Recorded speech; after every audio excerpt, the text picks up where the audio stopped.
Cheers, guys. Hello, and welcome to this special live stream on my YouTube channel, obviously. And tonight it's a political special because it is the local elections in England, seen as quite an important sort of pointer towards how things might develop, how things are heading in the future, and where each political party lie. So I've been out voting today, obviously locally in my area, which is Morecambe, and you could vote for a few different candidates. Generally, I was leading towards Labour. Normally, nationally, I would vote for the Green Party, very worthy party, but they weren't up for the local council seats in my area, so I sort of used all the options. So I was allowed 4 for Morecambe, so I voted for a couple of Labour, a couple of Independents, and then it was 3 in Lancaster, so I believe I voted 1 Labour, 1 Lib Dem, and then 1 Independent. So the results are going to come in tonight. Obviously, politics at the moment in a state of influx, not just in this country, I think that's pretty much throughout the world. Very uncertain, troubling times. And I'm going to get into that tonight. I mean, these are my views, they're totally honest views. Partly my feelings, my political feelings, but also my analysis on the situation. So I have no axe to grind. This is totally balanced and my point of view. In my opinion, it'll be balanced. I'll try and keep it that. And I'm going to stay up for part of the night. I mean, the coverage goes on till very late, as late as 6, so I'm not sure I'll quite last that long, but we'll see how it goes. But I'm hoping a few of you can join me to chat about politics and to chat about other things. I've got a beer here. I've got some Pop Tarts, so rock and roll. I've just come back from doing my show. And I've got Question Time on, which is a traditional wind down, although I guess quite stressful as well, obviously. But it's very entertaining. Sort of a guilty pleasure, maybe, but tonight they're in Warrington. I'm just watching the coverage. A good strong panel, actually. You've got Ken Clarke, who's a very traditional Tory, very old school, but actually quite a lot of common sense comes from him. Former Justice Secretary. But you also have some really good representation on the left side. You've got Emily Thornberry, one of the big players in the Labour Party, could be a potential leadership candidate in the future. I think she has a lot of good qualities. I wouldn't mind seeing her be a future Labour leader. I can talk more about that in the future, who might take over the various parties. Lib Dems are in a state of influx. Obviously, they're about to have a new leader in the coming months, which I think is important to move them forward. I think basically we do need alternatives in this country at the moment. There's a lot of distrust of the 2 major parties. Obviously, the mess we're in now with Brexit because of the way the Tories have handled it and the state of the country in general. And yeah, Labour and Jeremy Corbyn, very divisive as well. And I'll get more into my feelings on him a bit later. But so the Lib Dems are one of the parties who need to step up. They've been in the wilderness for a while now because of what happened in coalition. But maybe it's their time to come around again and snatch some of these floating votes. I know Jo Swinson is one potential leader. I think she would be a good leader. Certainly one thing I would say is that they need a female leader this time, and a young progressive female leader. I think that's important for the party and the image and getting some fresh ideas out of them. So the Lib Dems could be one party to watch if you're not quite satisfied either way with the main two and looking for an alternative. Also on the panel tonight, the question time, you've got Sona Sadine, an observer critic, really passionate, speaks a lot of common sense. Kate Andrews as well, who's very well versed on the financial side of things. Very well spoken, very intelligent. And there's a comedian as well, a right leading comedian. I forget his name, but that's the panel. So it's a good lineup today or tonight on Question Time. And they've just been discussing the whole Gavin Williams scandal, the leak in the press, and obviously he's been fired for it today. And the ins and outs, and very interesting suggestion about press freedom or about if such a leak can be a good thing. But certainly he has a case to answer. And I guess it's no surprise he's been sacked today. So more chaos, more carnage for the government, which, yeah, certainly for some is no bad thing. But, yeah, it's all a bit of a mess in this country right now. And they're back to the topic of Brexit right now. Kate Andrews talking about the possibility of a customs union. And I guess that's the point to be made now. It's about finding alternatives, finding a way through the mess. The vote needs to be respected. I agree with that.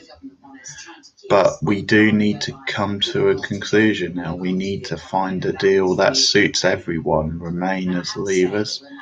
And that has to be a compromise. You know, hardcore Brexiteers can't get everything they want, and neither can the softer or Remainers, so to speak. I think we need a compromise.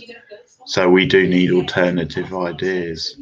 But yeah, it's a scary future, and Brexit just dragging on, sucking the life out of the country, really. It's a very interesting issue I enjoy because I'm a bit of a nerd, but it has been terrible for the country and led to a lot of aggression, very divisive country. And we need to find a way through that, you know. We need to reunite the country. To go back to the people if there is a deal with this particular government. And if this government can get something through Parliament, I think it will be so controversial that in the end we will need to go back to the people and say to them, did you vote for this? Because if you did, fine. But if you didn't, then we should think again about the name. Emily Thornby reconfirming the Labour position, saying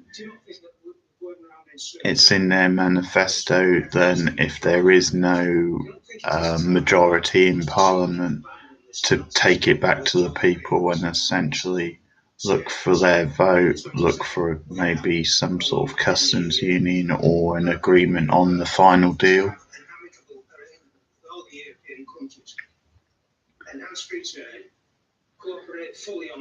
There has to be some sort of alternative, some answer, but I'm not sure a second referendum would achieve that.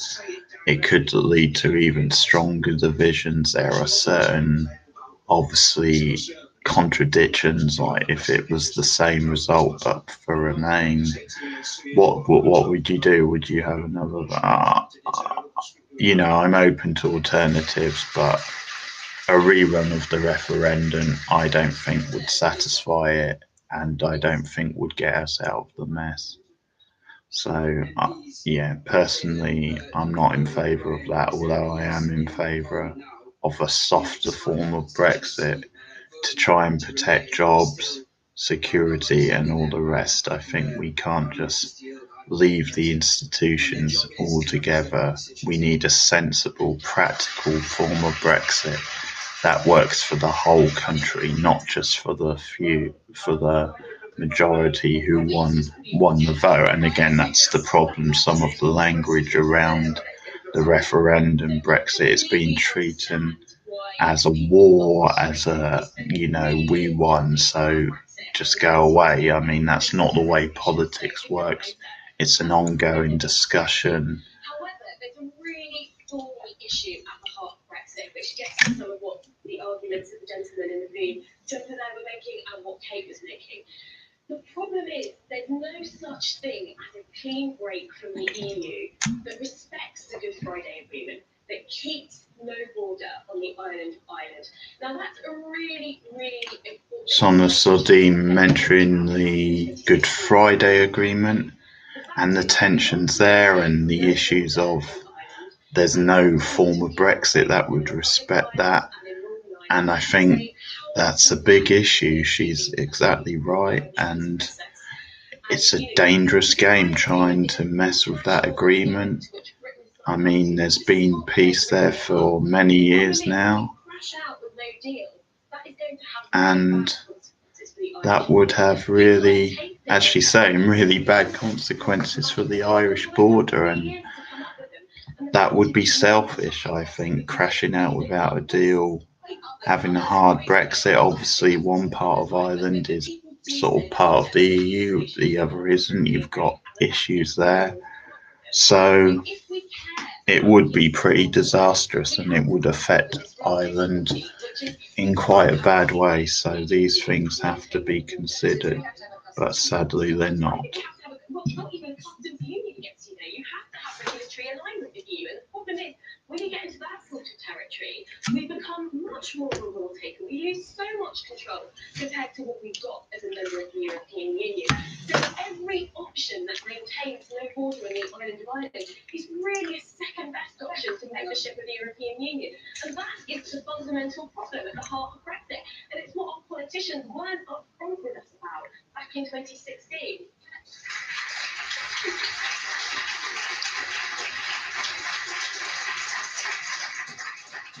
Cannot possibly be the case that the only way for the UK to leave the EU is to have a system where the UK is still basically in the EU. And we know it isn't. You don't need to come up with a magical technological solution.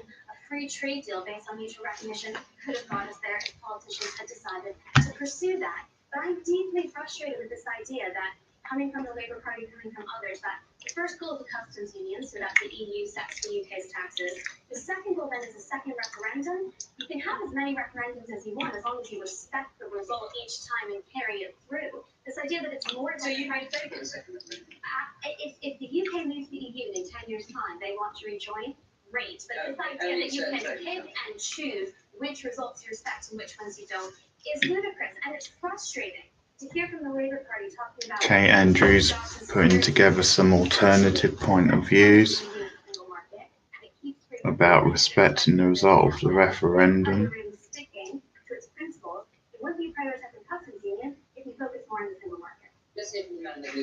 and how kind of this idea of a soft Brexit may not respect you're still technically in the EU if you had some of the benefits.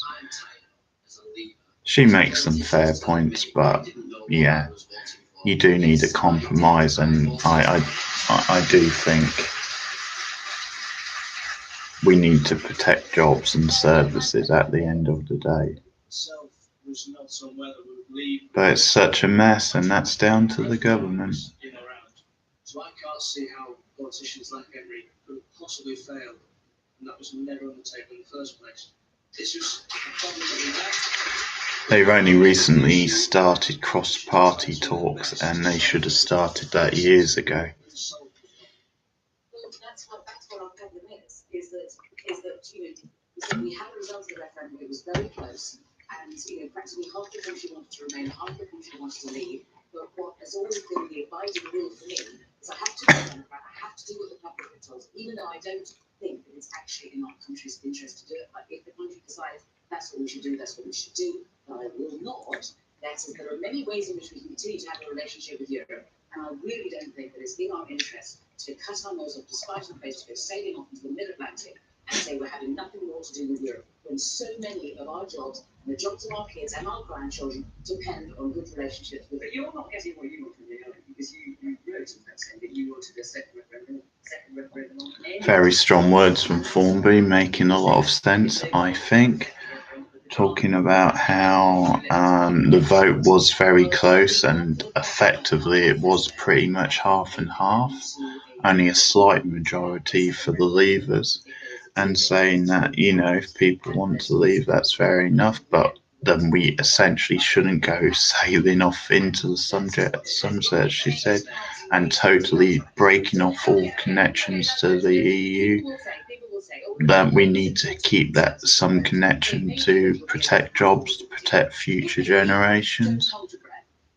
Even if there is a deep, but there is still substantial differences between Labour and Conservatives as to how it is that we should be leading. But let's say Theresa May wakes up tomorrow morning and she goes, oh, I don't feel like Theresa May today. I'm actually going to compromise. I'm going to look at what it is that Labour's been saying and I'm going to agree to all of that. Well, great. Or Jeremy Corbyn might agree with some more opposite. But then it takes two. But let's just go on this basis that the Tories now agree to what Labour is saying. The problem will then be, who's going to be negotiating that with Europe?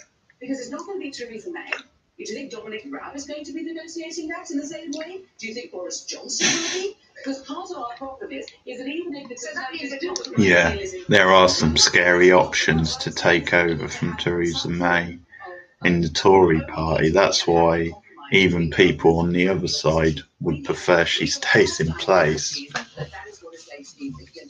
Dominic Raab just mentioned Boris Johnson. They would be disastrous. What does that mean? I mean, we're going to be continuing to argue about this, but this is why I think that in the end, we are going to have to admit as politicians that we have failed, that we have not been able to come up with an agreement, and that we need to come back to you guys and ask for your nonsense. There's of course been other suggestions like a People's Assembly. That could be an option, depending on how it works. I think that's a bit more practical and could be a bit more successful than a customs union, or not, but another referendum. Another referendum is complex because we don't know what the question would be. Hello, Howard Sky. How are you tonight? Well, I voted Labour, but I also voted some independents because here I'm in Morecambe. There was an option to vote up to 4 for local council in Morecambe, 3 for Lancaster. So I kind of used that vote. I spread it out a bit. So I did Labour, 2 Labours in Morecambe and 2 independents. And then I did, in Lancaster, I did 1 Labour, 1 Lib Dem and 1 independent. So I spread it out a bit. So we'll see. It could be quite an interesting night. How did you vote? Oh, I have no idea. I've not asked her. I think Mum normally votes independent because she's a bit, like quite a lot of people, she's disfranchised with politics and the main party. So I think normally she goes down the middle, votes for independent, which is fair enough. I mean, I probably wouldn't vote for an independent party unless I knew much about it. I think at least with the other parties, you kind of know what their politics are nationally, but yeah. Oh, Green Party are great. I voted for them in the last 2 general elections, and I'll probably vote for them again. I mean, they're cute. Okay, yeah, good leader as well. Yeah. Well, who knows if they keep building up. I mean, politics is in a state of influx. I mean, there are some big seats there for the taking, but it's scary at the moment with all these extreme fringe parties. Yeah. It is, but that could change. I mean, they are talking about the breakup of the two-tier political parties. I mean, if that's going to happen, it's going to happen in the coming years. If it doesn't happen, then it might not ever happen, but it could do the way things are. But sometimes you've got to be careful what you wish for. I mean, if someone like the Greens or maybe the Lib Dems, who are slowly making a comeback, could grab some of these seats and build themselves up, then I think that could be good for the country.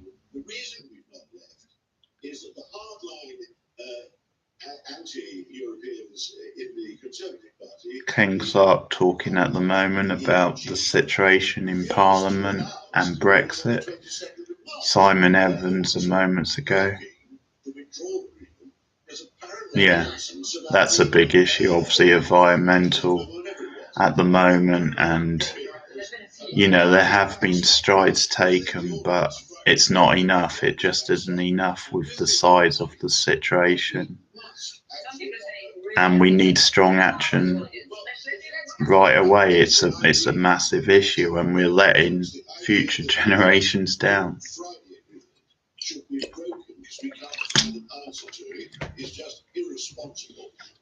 So what do you think of the Labour situation, Howard Sky? What do you think about Corbyn? Yeah, bloody McDonald's. I used to spend way too much time in McDonald's, but not anymore.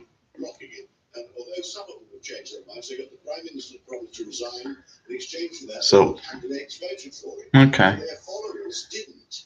I mean, yeah, he comes across as quite personable as a person. He's, yeah, well, there you have it, but I'm sure you'll grow out of it. But yeah, Corbyn's quite an engaging guy, quite a likeable guy. I think quite refreshing. Yeah, I agree with that. I think he's a little too much stuck in the past. I think he needs to be more flexible for what the situation now. And I think he's divisive. I think he's too divisive, which is why I don't like him as a leader.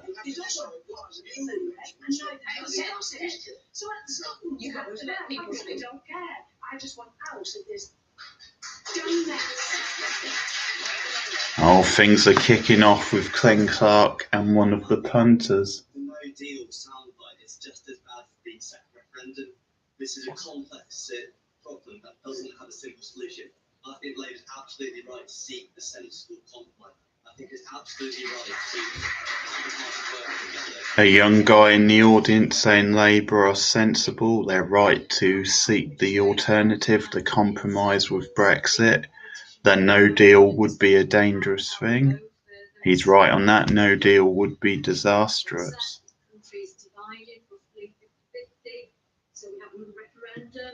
I'm originally from Peterborough. Not sure if you know where that is, closer to the middle of the country.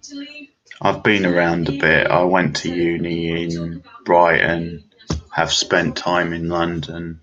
I live in Morecambe at the moment. My mum and me, have lived here off and on for many years, but, keep burping.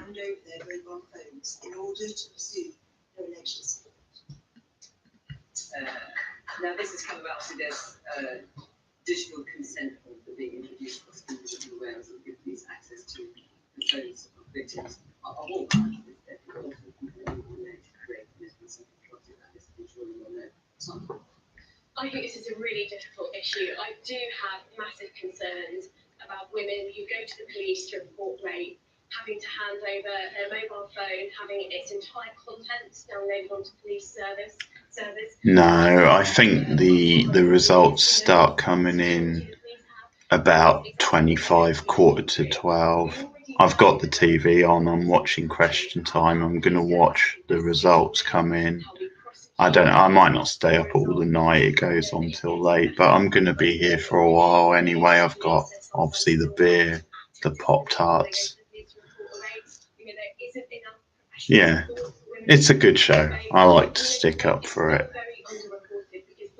Oh yeah, Sri Lanka, terrible, awful, and so tragic. And unfortunately, too much of that happens in the world. It's a scary world nowadays. A scary and complex world. Interesting question at the moment about should women hand over their mobile phones if the police believe you can use it as evidence for a rape sort of thing, if there's been a rape. It's been an issue this week, so it's a question now. And interesting question, complex question. You do. I mean, I think you have to do it case by case. If there is legitimate reasons to believe it can be used, but it should be optional. Yeah, I think I don't think you can force people. I think someone, if she's been through a rape, has been through enough already. You shouldn't have, yeah, you shouldn't be forced.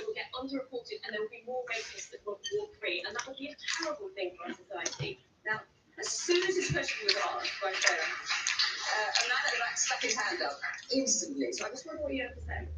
So you talk about women, but what about men as well? Because statistically, men, it happens to them as well. And the thing is, up there in the same position, but they're less likely to talk to people about it. We should encourage them to speak up. But it's like when there's evidence, men are less likely to be believed. So how's the evidence like going to change? It's like what you're going to do is prove it. Emily Coleman, you're absolutely right, and I'm so pleased you made that point, because it is right that if men are raped, they're embarrassed, they're scared, they're really worried that they're not going to be believed. When women have more problems reporting rape, I agree with you, I think that men do as well, and you're absolutely right to be raising that, and you're really pleased you did, because I wasn't thinking of even raising it myself, so I think the point I want to make is this, is that rape is like almost like no other crime, in that what women fear when they report rape is that they go on trial as well. And so what we end up with is well, she's this, she's abandoned this, that, and the other, looking into someone's lifestyle and so on. And then, the man is it. And there's supposed to be rules before you intrude into a woman's lifestyle. Yeah, I agree with you, Howard. That's fair. I think it gets underrepresented. I think obviously you've got to treat them equally. So I think it does need to be more highlighted and more men need to come forward. But yeah, it's a fair point to say it's still largely happens much more to women. So I think you have a point there. But it's worth bringing up anyway. There will be someone going through millions of pages. How do you avoid a case like Emily? Look at the defendant. But Emily, how do you avoid a case like that? Emily and Anna, who's been on the news just as we talk about this. I'm sure in January last year, the Metropolitan Police had to apologise to him. He'd been under investigation for nearly 2 years for rape, but he was acquitted when messages on the victims, alleged victims, over a fan. And he's been on the news as saying if it wasn't for those messages being found and looked at, I would have been convicted. I think so. How do you avoid that? So I think if a defendant says that me and this woman have been in correspondence and it's been quite clear that she really fancies me and that she wants to have sex with me and then you can make that application. You can go to the Crown and you can say, this is our case. Now, we think that there is this evidence on the phone. So in those circumstances, we should have access to those messages. But I think you need to be able to establish as part of your defence why it is that it's relevant that a woman's phone is. You should have access to all the contents of a woman's phone. I think it's right to say that not enough women do come forward and then to make complaints about rape when they are raped. And I think part of the problem as well, looking at this question around, is that there were initiatives a few years back to give much more support with the cutbacks and Not recently, no, but I have been reading the comics. to women Here's issue 3 with Cordelia on the front. I'm going to be talking about that a bit later. We were just beginning to take the balance to make sure that campaigns were being it seems to be cut back because our system is just hanging together. Tim Clark, as a former Justice Secretary, I mean, the CBS has come under criticism of the failure of cases, but not. Yeah, I'm on the 3rd one now. So far, really enjoying them. Obviously, they've just brought Angel back in comics as well. Convicting somebody, you're only convicting people where there is no reasonable doubt that they're guilty. And because most rape victims know the person who they're accusing of rape. It's only minority cases where they're strangers. Yeah, I can understand that, but then I don't know, Angel, you feel could have got another season at least. I think there was more to be told. And it's always different in comic form, so I'm not that bothered. I think it's fine to continue it in comic form. It's an ongoing universe, so. Do you think it's right? Hang on a second. Do you think it? Wait a minute. Do you think it is right? Because it is reported. I mean, it is reported amongst other organisations that the form that women and men are given says it if permission is refused to hand over information on the mobile phone, it may not be possible for the investigation or prosecution to continue. Do you think that's right? That could be the case if the defence is that there was some continuing relationship and this is revenge something, all of which obviously is almost certain to be revealed, not least by the changes between the two people themselves on the mobile phone. One like. Was that you? Must have been. And it has to be stringently protected. I think that a woman should be given an undertaking that it's not going to be kept on police records. If it's the whole thing is going to be expunged. That the only stuff that will be used from it and revealed to the defence is stuff which the police can see is relevant, genuine to the arguments. I agree with Emily entirely.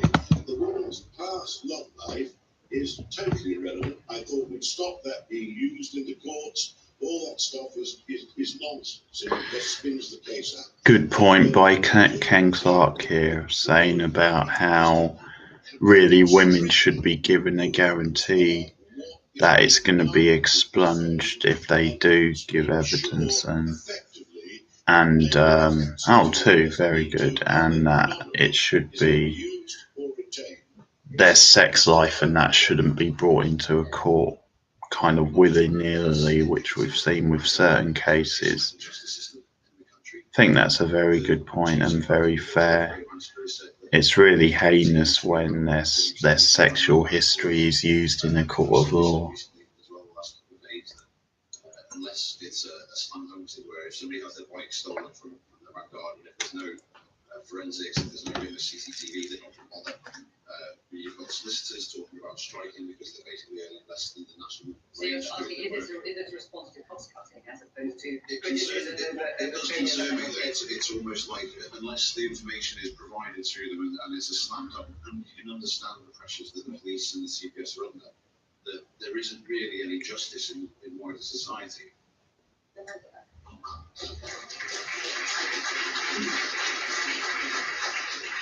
I agree with the previous point that we already hear that the police are under-resourced and therefore the blanket disclosure of information, it doesn't seem to me that they would have time to process that, and that will only undermine confidence further and make people less likely to come forward. Hello, someone else out there? I know someone else is viewing this. Want to chat? Want to say hi? Yeah. I have one older brother. I lost a brother about 10 years ago. So just the one brother now. Older brother who lives back in Peterborough. These cases should be determined based on the particular circumstances. That's okay. Thanks. One woman gave over her phone, didn't get it back for 2 years. Another woman who's going by the name of Sarah, to not expose her identity, told a story about how she was attacked by a stranger, and the police said, if you don't give us all of your mobile data, then we might not be able to prosecute this case. I mean, this is huge breach of privacy in many circumstances. Kate Andrews now outlining some of the issues with this idea, this concept of the police taking their phones, saying there was a woman who didn't get her phone back for 2 years, or there's circumstances where the police have said, we want all of your data, essentially. So, I mean, that is a huge breach of confidence, of trust. And we already live in that intrusive sort of state. So, yeah, that is extreme, but that obviously goes on, and that's something which can't be tolerated. So if you do this sort of thing, there has to be a balance. It can't be absolute. Oh, 3 people on now. Very good. Slowly growing. Back to 2 now. So I will wait this a regular thing, as we have other political election days in a couple of weeks, if we're still in the EU. Wink wink. We've got the European election, so I'll probably be back on for them. That's another one I can vote in, so I probably will. And of course, elections in the future. Who knows when we will have another general election in this country. The next time is meant to be 2022, which seems an awful long way away considering what a state the country's in. But it may come before that, depending on what happens with the government. And we know Theresa May is set to step down in May or in the summer. So, yeah, it's uncertain. I personally would like to see another election soon, because we need to try and get a party who can handle Brexit, who can come to an agreement, have some direction. And we do need a change in the country. But I don't know, I think that's unlikely for a while. I think it's quite complex. There's a certain situation. There has to be a certain series of events where you would trigger a general election early, and I'm not sure if that's going to happen anytime soon. But I would like it to. I don't want to keep having elections, but I just think the country's in a terrible state, sort of at breaking point, and we need a way through this Brexit mess. So we need a party with a majority, and maybe see what some fringe parties can do. But I don't know. Sooner than later, I think we need a general election personally, but I'm not sure how soon it's going to happen, to be honest. And it would be very hard to predict. I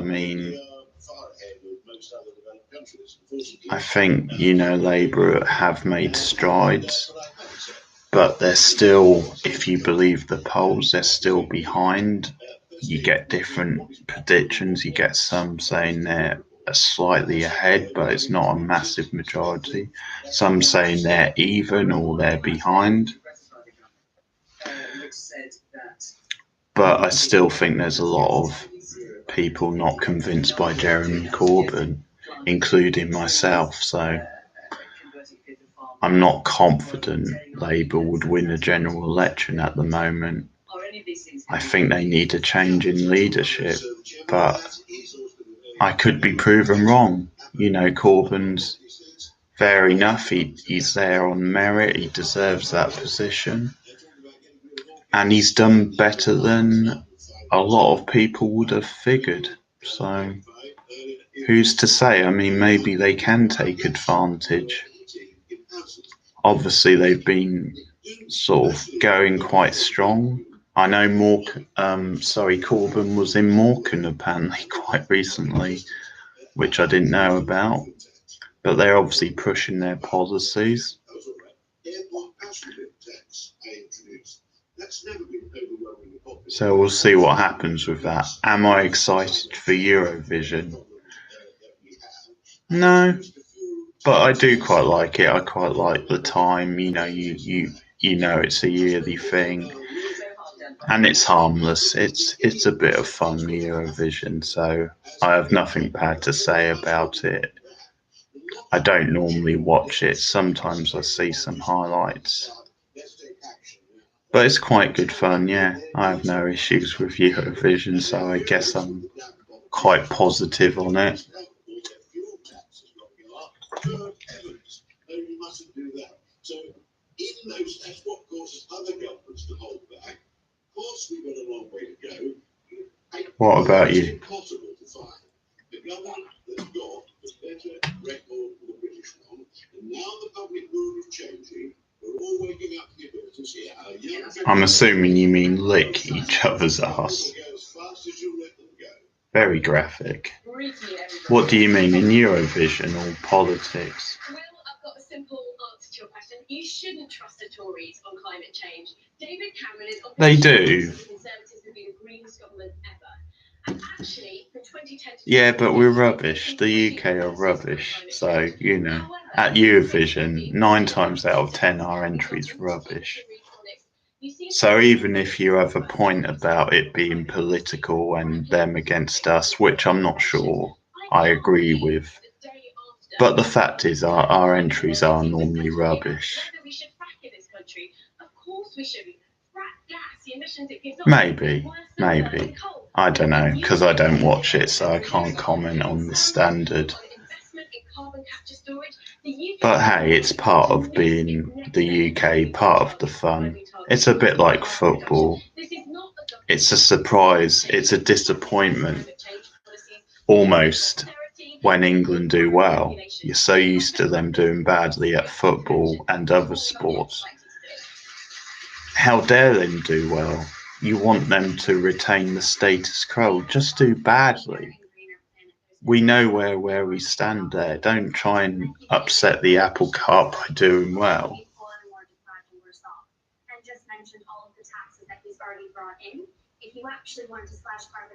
Yeah, no, I don't agree with that, Harrods guy. We'll have to disagree on that point of view. The question is briefly, should anyone trust the Tories to sort out to meet the I think the majority of Europeans are very liberal and very welcoming of the UK.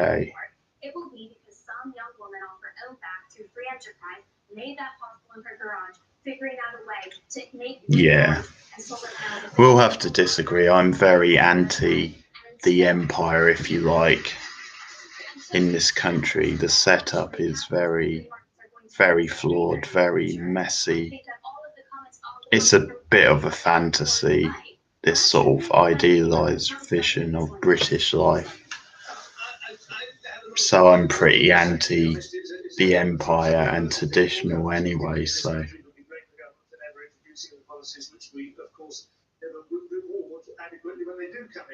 It does cause these sort of things. I tend to agree with Kate also that technology is more likely to get out of this whole. You can't change the past, but that's the point. I just think the royal family, it's outdated now. It doesn't really serve any purpose.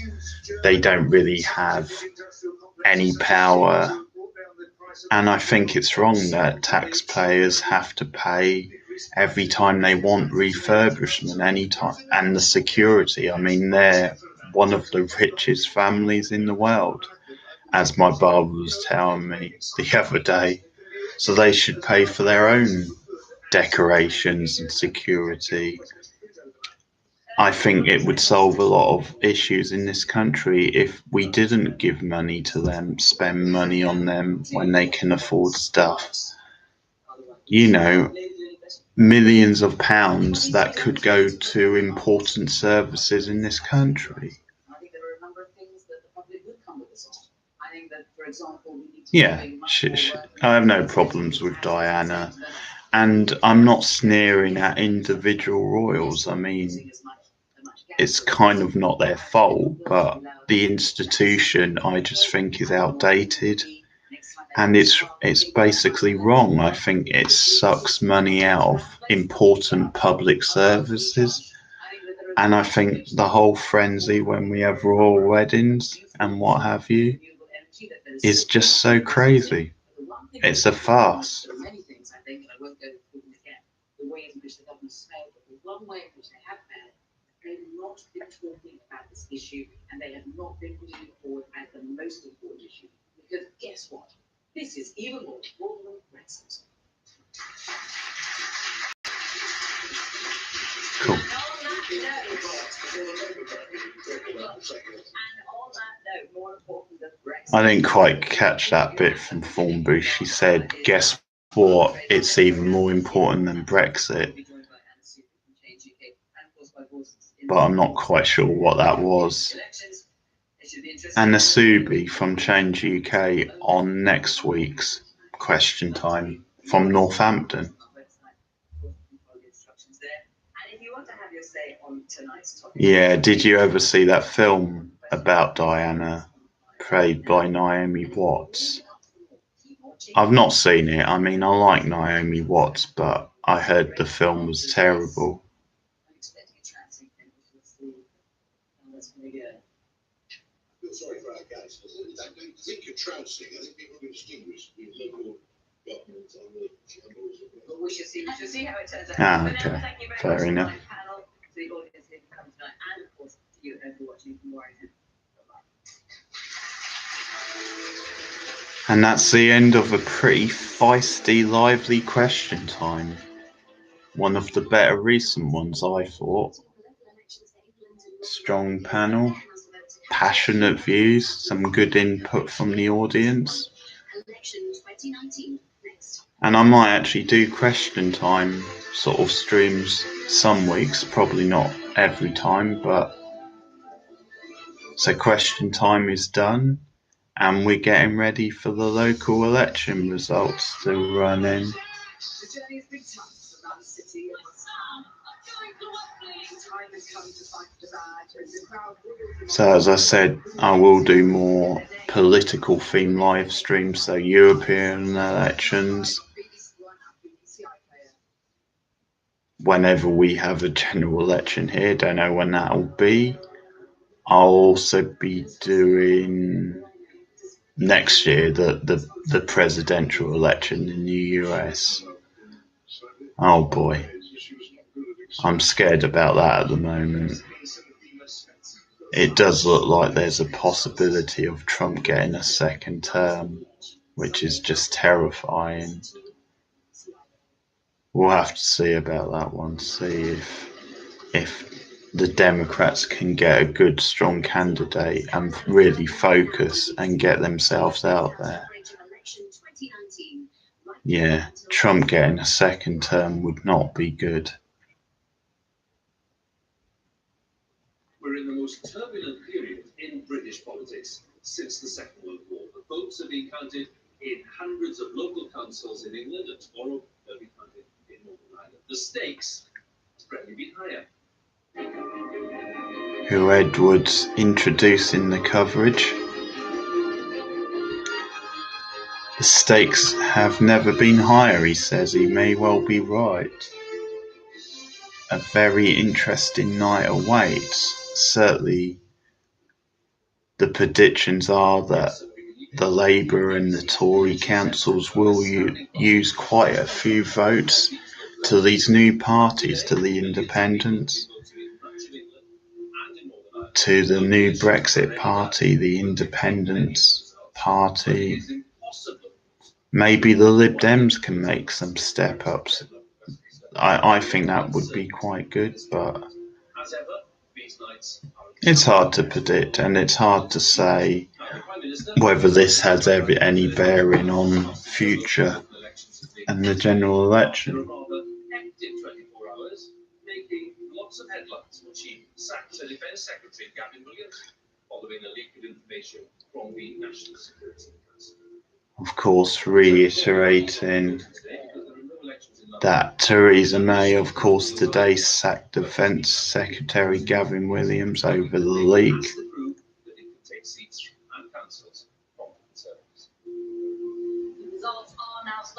come in, and I'll be here at this giant touch screen with all the analysis. So I did my weekly radio show tonight. Got back earlier. I watched and reviewed Avengers Endgame, the final chapter, 22 films in the making, 11 years in that particular phase. And even though I'm not a big MCU fan, I really liked it. I was really compelled. It was moving. It was funny. Some great character moments, some good performances. And the final battle really delivered. I mean, there were some messy moments in the middle, but overall very impressive. I give it a big thumbs up. Avengers Endgame. Let me know if you've seen it, if you want to talk about that or any movies. But that was my film of the week. I also saw a very good Chinese film called Ash's Purest Rice. Hola, Becca, hello. Becca, or How I Met the Slayer as I know her. Thank you for debuting on this live stream. Oh no, it's fine, fine. How are you tonight? I've got my Pop-Tarts. My strawberry Pop-Tarts. Are you jealous? I know you like them. And a beer. Cheers.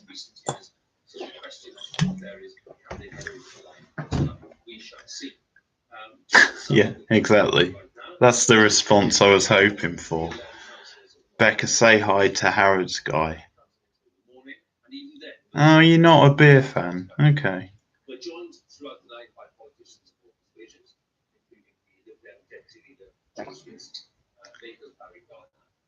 This stream will be up later. Yeah, say hi. Wine girl, okay, yeah, I quite enjoy wine. Any particular wine? Before we come to you, I'd like to bring in Laura just to spell out for us right at the start of this marathon, Laura, what is at stake. First off, very straightforwardly, So I've just watched Question Time, which is a red wine, okay, which is they chat the current affairs. They have a panel, BBC show, and now I'm watching the election coverage, the local elections. So they've got a panel of politicians, each representing each sort of party, and the analysis. I went out and voted today for my local councils, and now I'm watching the results and the live stream. So, Becca, I know you're very interested in politics. If you want to ask me anything or have anything to say about politics or anything else, it can be about anything.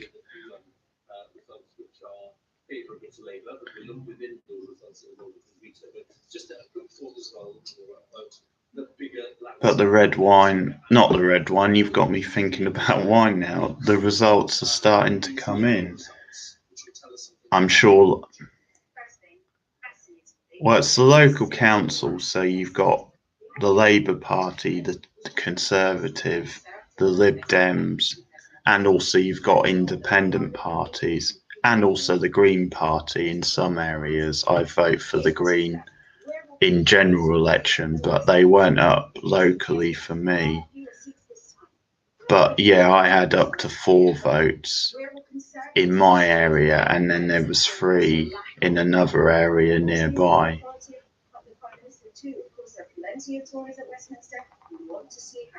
Yeah, the city council in particular, so a bit different from general elections. And I mean, we've got the European elections in a few weeks, if we're still in Europe, which we will be, because we won't be out of that mess by then.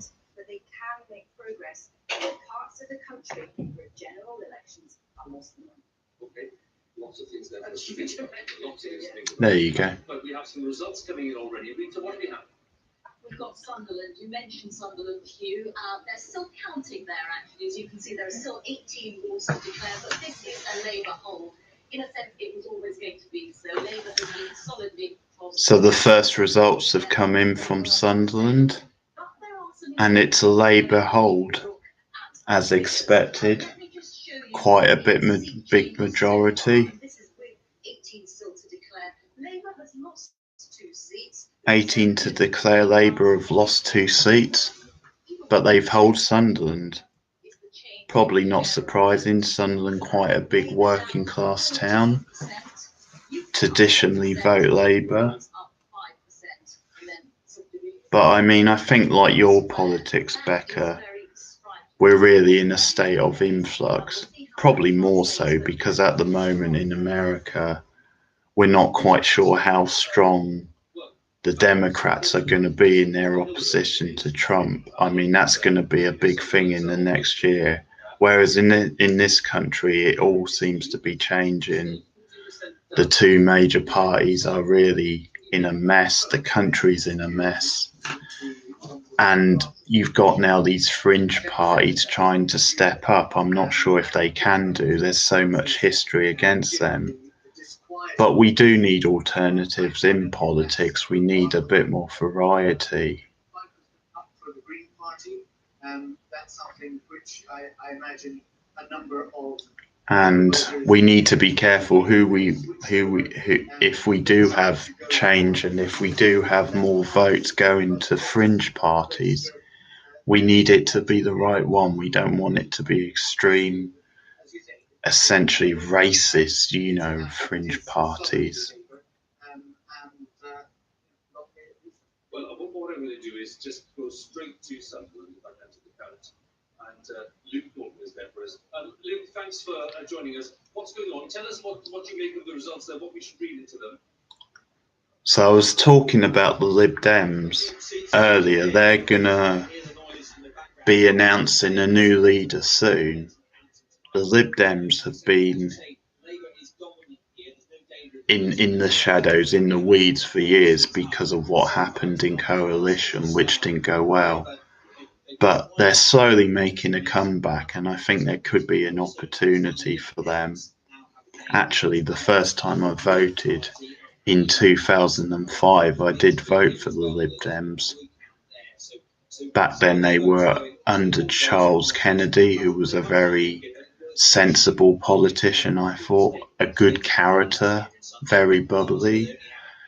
And at that time they were a good alternative, I thought, but obviously didn't get the votes, not enough votes. They were a solid third party, but couldn't really climb up and challenge the main 2. But now after this down spell, things are changing again.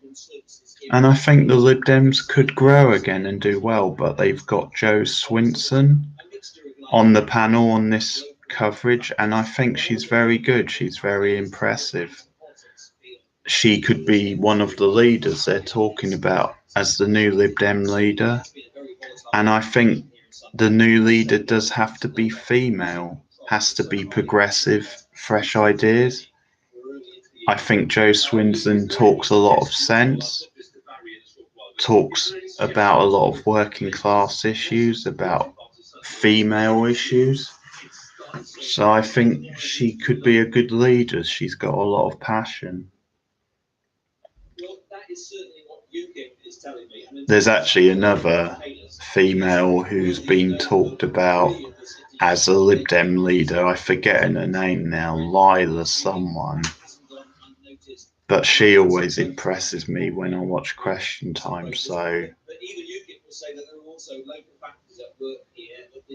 Jo Swinson or the other Lila, I forget her surname now, I think would be good choices.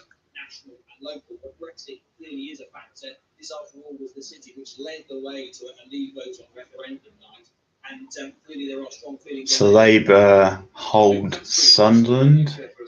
They also hold Chorley, which is not too far from me, quite close to Preston. What's going on? What's the state of play at the moment? Swindon is always a very close race between Labour and the Tories, and they can't. Oh yeah, giraffe, yeah. Cameo for the giraffe. My mum's giraffe.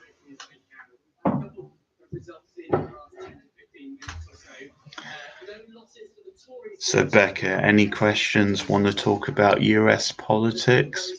Or is that too depressing? Oh, also, I've been reading issue 3 of Buffy with Cordy on the cover, which I'm enjoying a lot. I might talk about them a bit later. A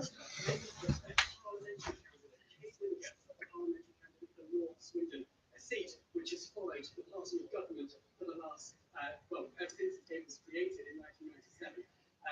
Labour have lost that seat. It has been taken by the Conservatives for the first time in that seat's history. So It really is. My mum's really into wildlife. Obviously, you can see the tiger rug there. She's had it for years. There's a tiger up here. Another tiger coming at you. and reduced majority, everybody's talking about, and vote turnout, everybody's talking about. But quietly, confident Conservatives here this week, they might, just might, rise power and define everyone else's expectations. Tell us a little bit about the nature of the campaign then, and what did it focus on? I mean, clearly there are some big issues in Swindon, not least the Honda car plant, etc., but other big local issues as well. What would you Oh, really? Oh, that sucks. Well, it's interesting. That's awful. That's like, yeah, that's See a massive issue for this town. 3,500 jobs affected in okay. Well, you two are going to disagree on that then, but a couple of years. But I have to say that's not keep it friendly. But yeah, that's going back to the Dark Ages, really, in my opinion. Very conservative, very.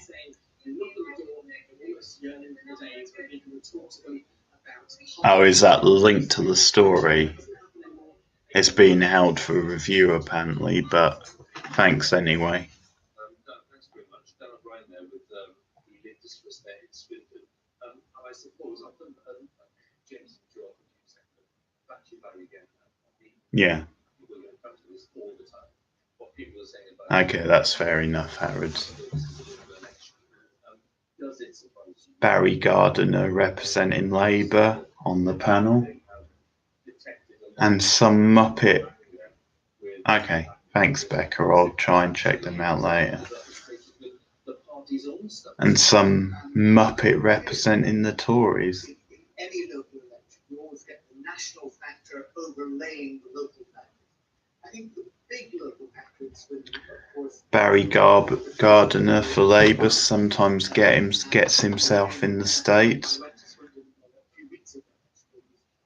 But he's certainly the Greens defending 71 council seats. There's quite a lot, but as I'm sure you know, the two big ones are Labour and Conservatives, and really they've been the ones to be in power off and on for years. One of those two, obviously, nearly 10 years now, we've had Tories.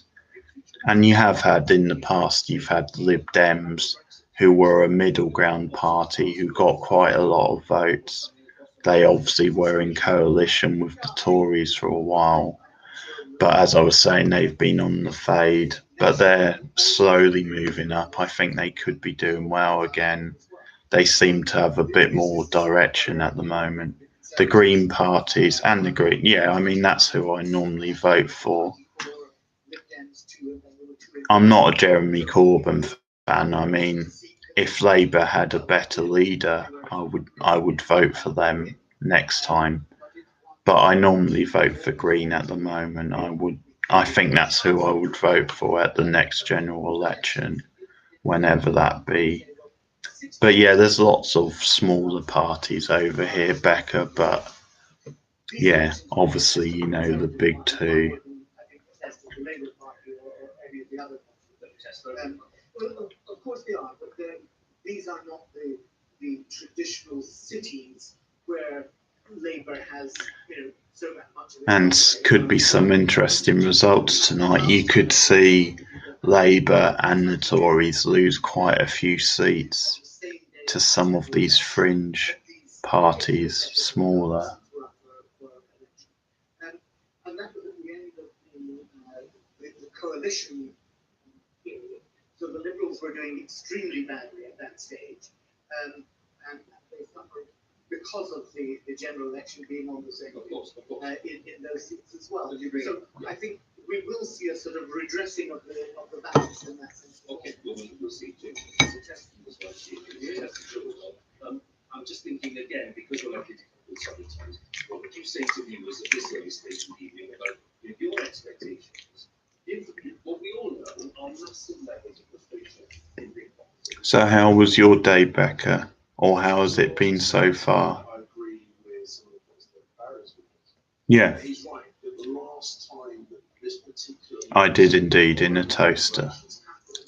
coincided with the general election where my party, the Conservatives, Good. expected to turn out votes because it was general election.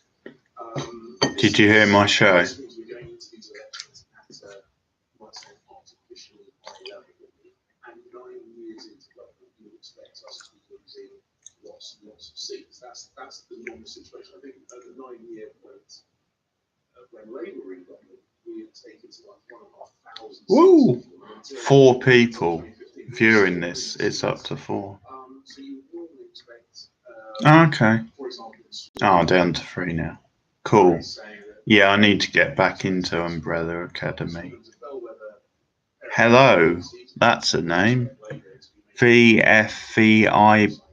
No, VFVI. Sorry, FBBVVF. What the? Okay. Hello, thanks for joining. How are you tonight? Yeah, V will do. We'll call her V or him. This is Becca, a friend of mine I know from the Buffy boards. Sure. Well, I mean, last year we had local election results. We made 75 net gains in councillors. And Harrod's guy, who's a regular on this channel, regular on these streams. Just random letters, why not? Thank you, how are you? How did you find me? How did you find the stream? We're talking politics, local elections, and other stuff. Anything if you want to ask questions.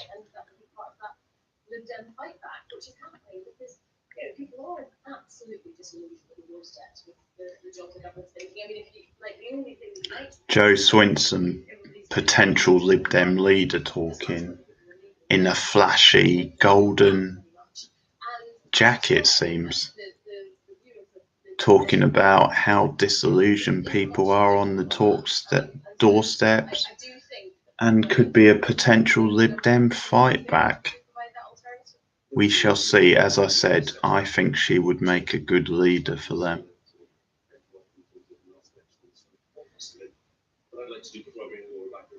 So Becca, who do you want to see running for the Democrats next year? Who do you want to see as the candidate to challenge Trump? And do you think that person can win? They can win. They need to do a lot. Yeah. As I was saying, it would be terrible if we got a second Trump term.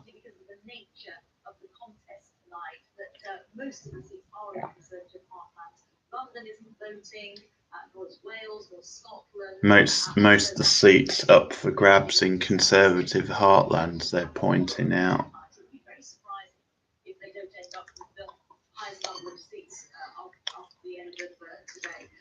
Labour on 2,105, Liberal Democrats on 647.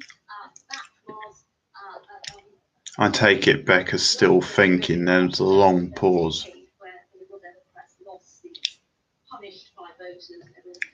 Fingers crossed for the Green Party to win some seats tonight. I think they're slowly getting a bit more attention.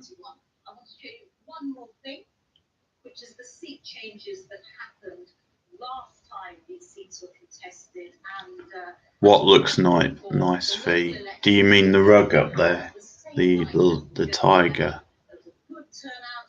David Cameron won that election for the Conservatives. His victory was reflected in the voting has closed, Fee. I'm just watching the TV coverage. Different story for Labour. Yeah. Yeah, it's my mum's. Yeah, it's very nice. So Becca and V. Yeah.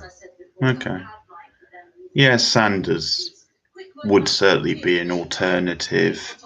I mean, he didn't get the nomination before, so he might be seen as a bit, yeah, he didn't get the nomination, so it might seem like a bit been there, done that. But I mean, I think if you do want an alternative voice and something a bit different to Clinton, and obviously opposing Trump, he could be a good voice if he gets himself out there and if the campaign is focused.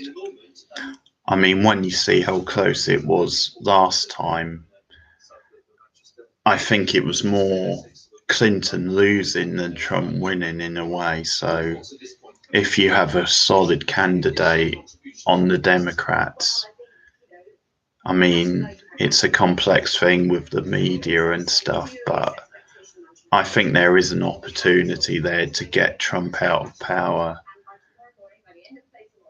But it's hard, really. At the moment, you're getting all this stuff about the Russia link and that. And I mean, obviously, that needs to be proved, that needs to be sorted, and there does need to be charges. There needs to be charges if that's found to be, but the problem is, how long is that going to drag on? Is it helping the Democrats, really? Because unless they can prove anything,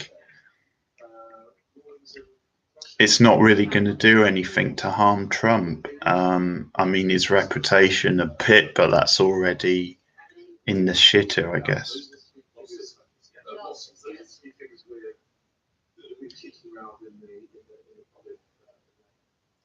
It may pause occasionally. It might be a bit of a rough one, Becca. Okay. But that's the thing. I think we're now getting close towards the next election is obviously next year in the US. I mean, late in the year, so there's still a long time, but there's only so long the Democrats can get caught up with this business with Trump and the Russia thing.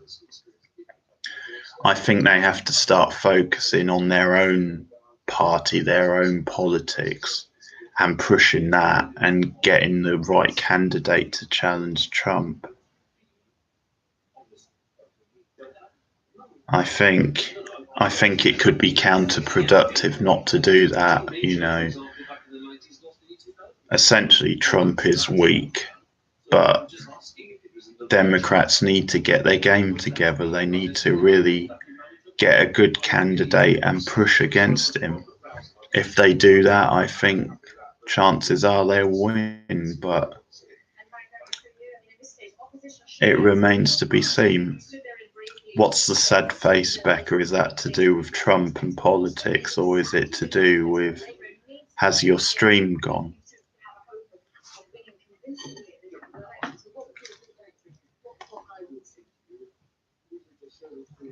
The 203 losses that we sustained last time. I would like to see every one of those. I would like us to if you like, come back to where we should have been at the last time round. Back. Very good. And you will acknowledge that these are not the traditional. Sorry. These are the shuttles. These are broadened, but broadened these are the shuttles. I might have some more later just to rub it in. Can I just say, I want to take our message about getting more money into education, getting more money into social services, getting more local services run. Well, I would, but they only seem to have two flavours around here. One is strawberry, which I'm eating now, and the other's chocolate. Sorry. Years ago, there used to be other flavours. I've had like a lime sort of apple flavour. Oh, F you, Becca. F you. Damn you. is actually not. Yeah, I know. There used to be loads. I can't find them. I can only find 2. Damn you, Becca. You're barred.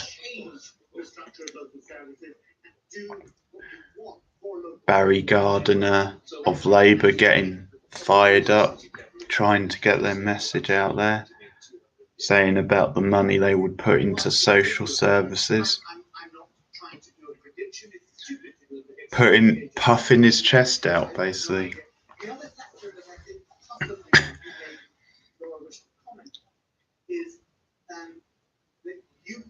He's a good character. He's very engaging, Barry Gardiner. Strawberry Kit Kats. I'm not sure I have. They sound nice though. I've had other flavour Kit Kats. I know there's an orange one. There's an apple one, I think. So good. Yeah, they do sound nice. I'll have to look out for them.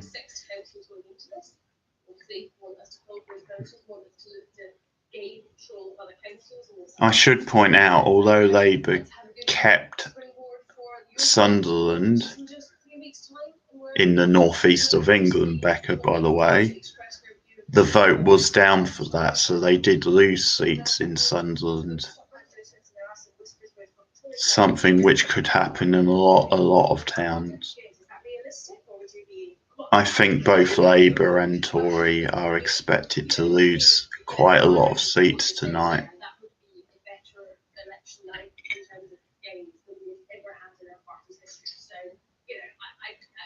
I'm not going to sort of set that as the benchmark because we've got people across the country who have done an amazing job, and I think we are set to get some gains, but I'm not going to say it has to be our best. Ah, well, we're going into all territories now. Becca's listing in order her favourite Kit Kats. Very impressive. And this is what we're here for. None of this politics bollocks. It's about the Kit Kats, man.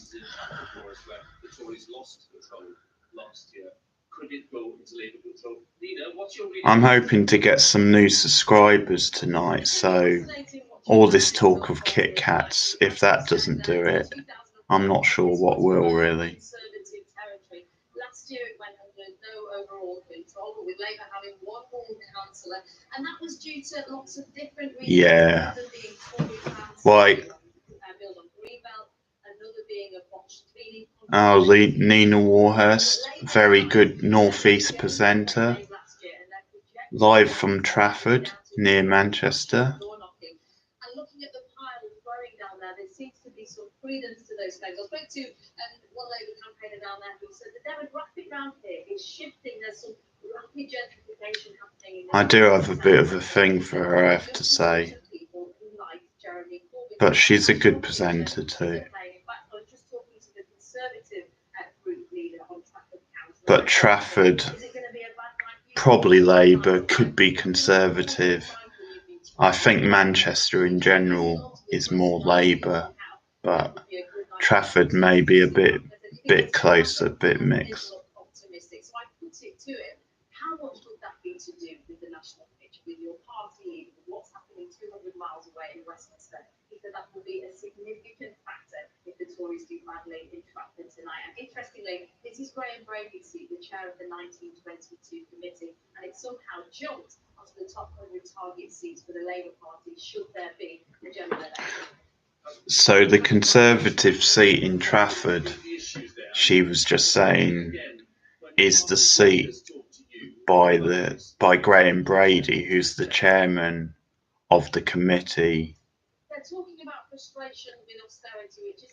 and he has quite a big role in Brexit, in things like triggering a leadership vote, that kind of thing. He's the one who gathers the letters, if he receives enough letters, to trigger a leadership vote. So she's saying Labour have targeted that seat as a potential seat to win. voters shifted was and last year. The Green Party, of all parties, made 2 gains in Altrincham. That is firm Tory territory, and they're optimistic. So there, she's discussing the possibility of Conservatives losing seats in Trafford. And apparently last year the Green Party made 2 gains in Altrincham, which is nearby to Trafford. So could be more seats losing for the Tories tonight. Could be greater gains for some of the smaller parties. We'll see. Let's go to the top of the list and Colchester, which is quite a big battle going on there. And Andrew Sinclair is there. Andrew, tell us. So we're getting some more results in Well, the politics of the East has always been dominated. Colchester now. James Cleverley has his seat just down the road from here. Priti Patel and Bernard Jenkins are also neighbouring MPs. The Conservatives run most of our councils in the East, and the expectation is that after tonight, that will still be the case.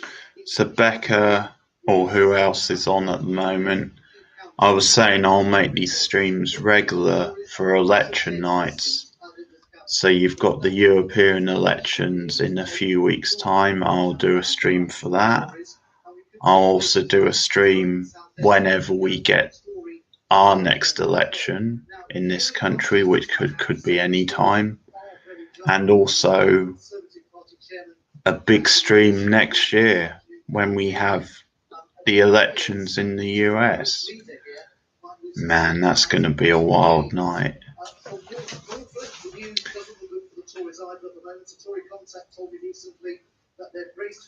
Labour retains Harrow.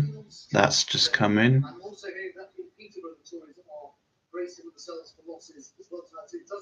Peterborough. Quick word on turnout, which I think will be very important tonight. We've got nothing here from Colchester at the moment, but in Basildon, some of the early polls are reporting The dreaded local cycle. Do you have local elections? In the US, I'm guessing not, Becca. But they just mentioned Peterborough, my hometown. Apparently, because I think that's a Conservative area normally, but they're saying they're expected to lose seats there.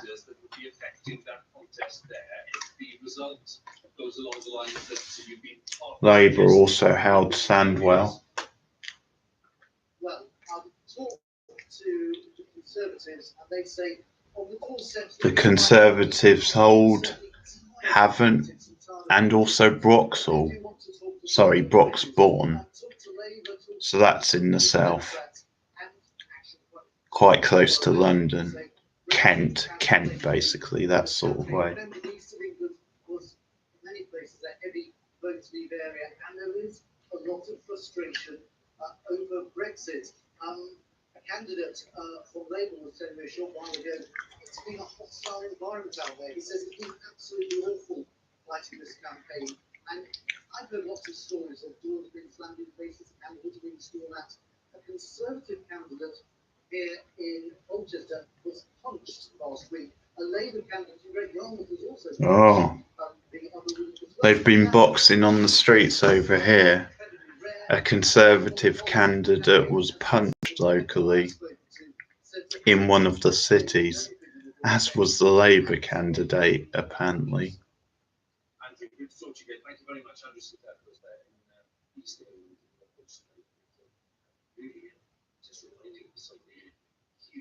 Oh, the load cycle again. Yeah, I see what you mean.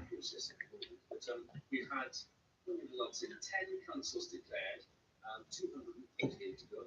But 10 declared, and full marks for the 10 declared, can I just say, we're full of admiration for the quick counting, even if it is with a low turnout. And we've got 161 councillors elected, so congratulations to them. We've got more than 8,000 elected. So 10 councils in, what I'd like to do is ask me to just go through the list that you have there of early results. Let me show you some of them, Hugh, and let me just explain how to read this screen. Most of it is pretty self-evident. When it's gone blue, that means that the council has become Conservative. When it's red, it's Labour. And if you see the little flashes there are at the end there, that shows you what the council was before tonight's result. So Okay, so Broxbourne in Hertfordshire, that is a Conservative hold. Halton in Merseyside, that is a Labour hold. Hampton, Hampshire, Conservative hold. Newcastle upon Tyne, South Tyneside, Sunderland in Wigan, all Labour hold. Let's just go into Sunderland, because we had a look at this before. Although it's a Labour Okay. hold, Welcome back. Council, they are still counting there. What was interesting here was what was happening to the change in seats. I'll put the whole stream up anyway if you miss it. So, although it's a Labour hold, Any. Labour have lost 8 seats. So I was talking about, I'll make this a regular thing on election nights. So the European election, general election, and the election over there in the States next year. Gonna be a wild party, as I was saying. Quite strikingly. I want to show you one more. Now, this is Swindon. So, Swindon was I think I might it is still being type. hasn't yet been declared. Well, whenever there's a big or biggish election. So you can see there, the winning post is 20. Oh, I know.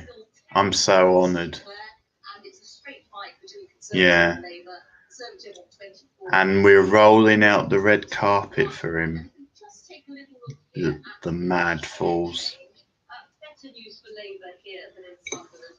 The share has gone up. That's the problem with that, Becca, is he's your president, and we know we have to have some. Can you? Yeah, we really should do that. Yeah, and dump him in the nearest wasteland. What do you make of it so far? What are the signs so far that you are looking on within? But that's the point. We know we have to have contact with him as the US president. We know we need to invite him here to discuss business. But we're giving him the red carpet treatment. We're having him in our parliament, which is, they're just sucking up to him, which is pretty disgraceful. That's got nothing to do with business or politics.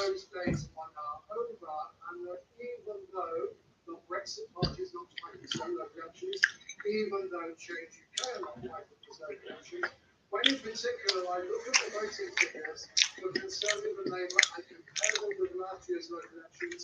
I'm looking at a lot of my. But politics very much in a state of influx in this country. It's really hard to predict the future with this Brexit mess. With the votes so close, some are predicting the end of the two-party system. I'm not sure about that. We'll have to see what happens.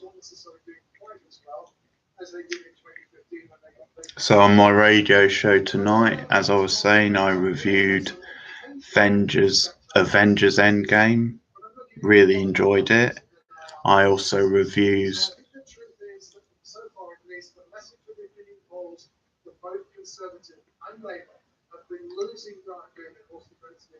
It's not, but I think you do need a bit more competition, especially if the two parties aren't satisfying enough people.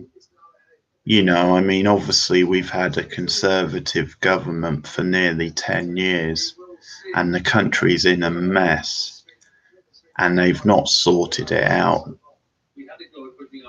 But then Labour have been a weak opposition recently. They haven't really stepped up. I mean, it's a different Labour Party, but I mean, they have their own issues with this anti-Semitic thing. Corbyn seen as a weak leader, and it's a very divided party too. So if Labour isn't stepping up, and we've got obviously the Tories making a mess on the other side, I think you do need some different parties in the mix, some middle ground parties. So it's a double-edged sword. Sometimes two parties can be good, but I think at times like this, it's such a mess. And there's a history now of the two main parties. I mean, I do appreciate and respect a lot of Labour's policies, and I would like to see them in government just for a change. But I'm not a Corbyn fan. He doesn't convince me. They need a better leader, in my opinion. So yeah, I think it might be time for other alternatives to start breaking through, as long as it's the right alternatives, not these scary fringe parties, these very racist parties, let's say. I mean, the rise of the far right is an issue across Europe. Oh, that's interesting, because of course, there had been lots of talk about people just staying away and it turned out No Trump type, indeed.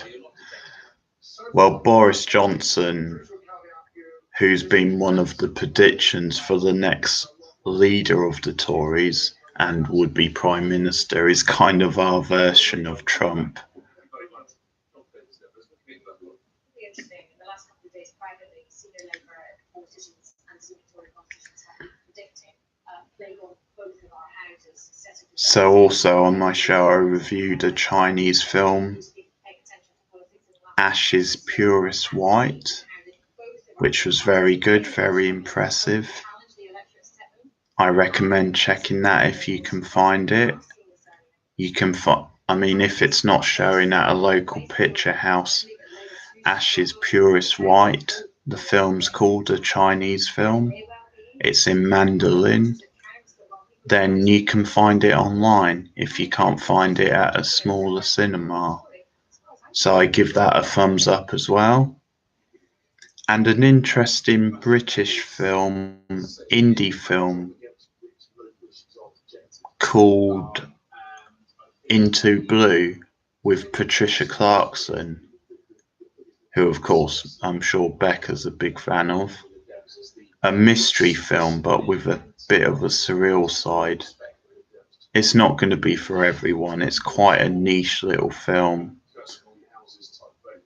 Not perfect, I think, but I enjoyed it. It's sort of a film noir pastiche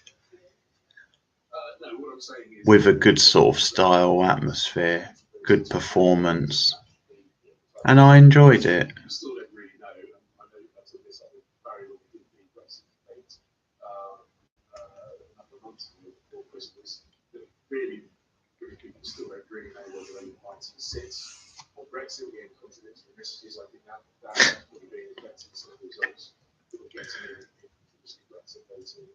James Cleverly, the Conservative on TV, pointing out that people still don't know where Labour stand on Brexit. There's not a clear enough message.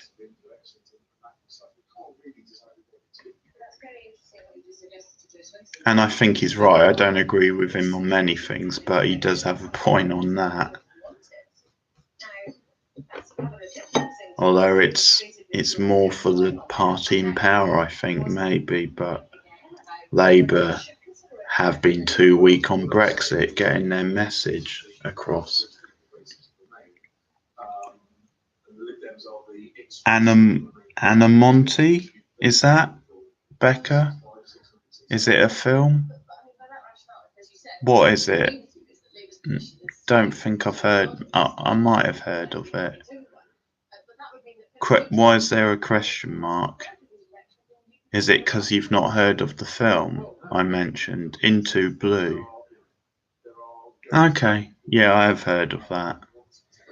I remember now when you said Saoirse Ronan and Kate Winslet.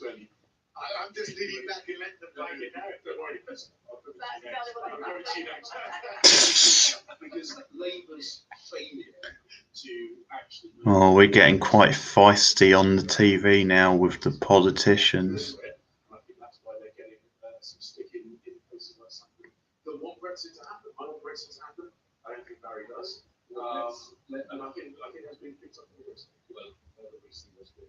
Okay, I've heard a bit about Jen and My Man.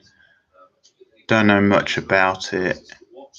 Are you a big Ang Lee fan?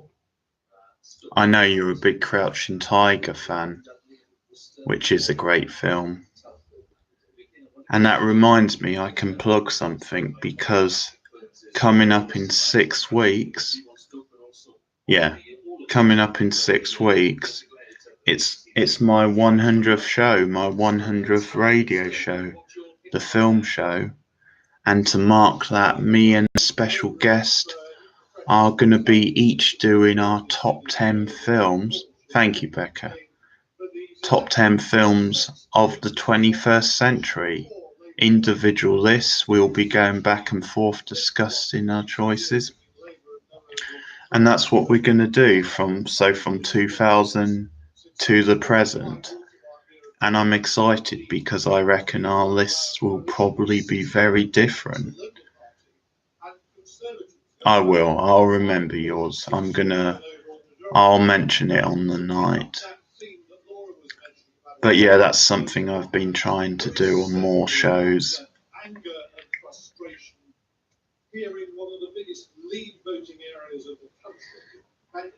And we did a comedy list a long time ago because I do films in genre, film history.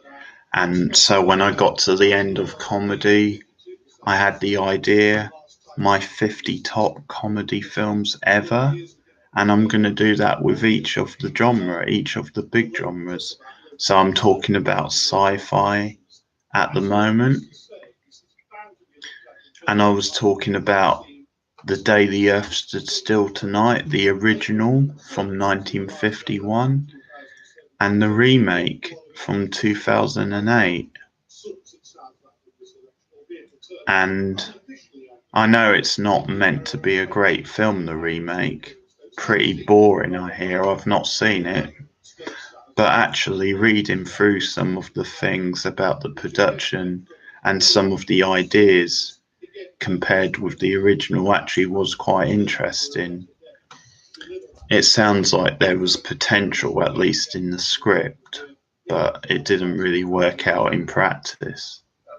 Tell us about some of the other councils in the region. But yeah, I get lost sometimes. My point was, when we've done sci-fi, when I finish doing sci-fi, there will be a top 50 sci-fi countdown. So my personal top 50 science fiction films, which will be hard. And also my guest Ray Turner will be on for that. He'll be doing his top 50 as well. So probably split over a few weeks because obviously my show's only an hour. So yeah, not going to get 100 films essentially in 1 hour. Not when you want room for proper discussion.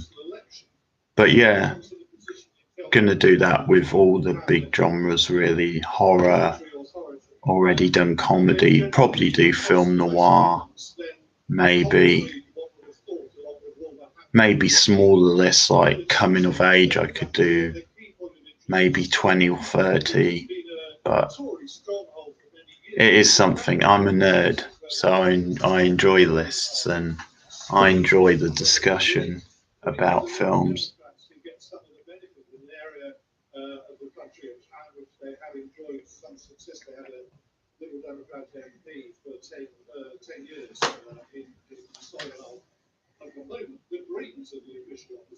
So Solihull, I think, will also be interesting in terms of the multi-party pattern there. Patrick, good to talk to you as ever. Thank you very much. We'll talk to you again in the night, Patrick. What I'd like to do now is go to Colchester. Actually, we're joined up, used to say, by the Conservative MP, Sir Bernard Jenkins.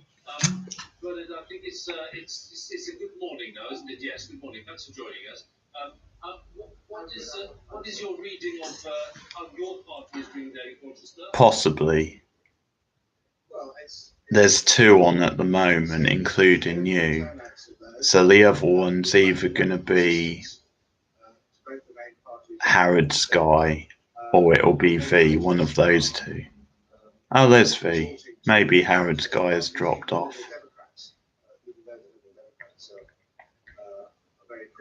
Yeah. Okay, sorry about that, guys.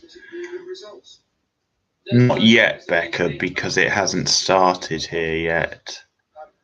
I know it's on BBC America in the States. It'll be on BBC over here. But it shouldn't be too long. I'm very excited. Like you, I loved the first series. It was really fresh and exciting.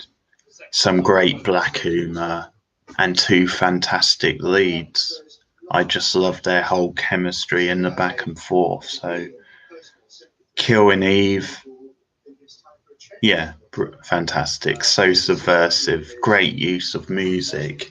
Great characters. So much going on. So much depth. Because normally I find that sort of show very bland, very boring. Oh, great. Thank you, V. Yeah, the other streams are up if you guys want to view them.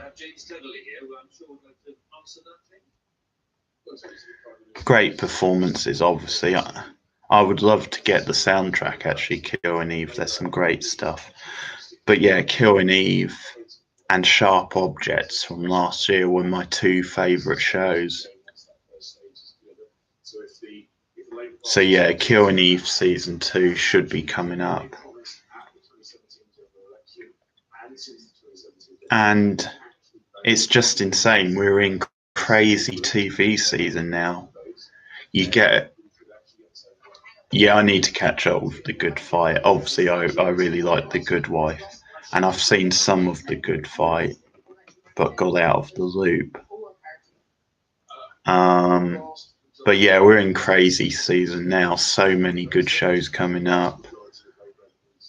I mean, when I look in the TV guide every week, there seems to be 3 or 4 new shows which I think, could be good, could be interesting. It really is. And on top of that, you've got all these returning shows that should be good. Potential, Stranger Things. Obviously, Killing Eve now is back. In the UK, we've had the return of Line of Duty. Season 5 hasn't been as good, in my opinion, by the high standards. But I'm a big Line of Duty fan.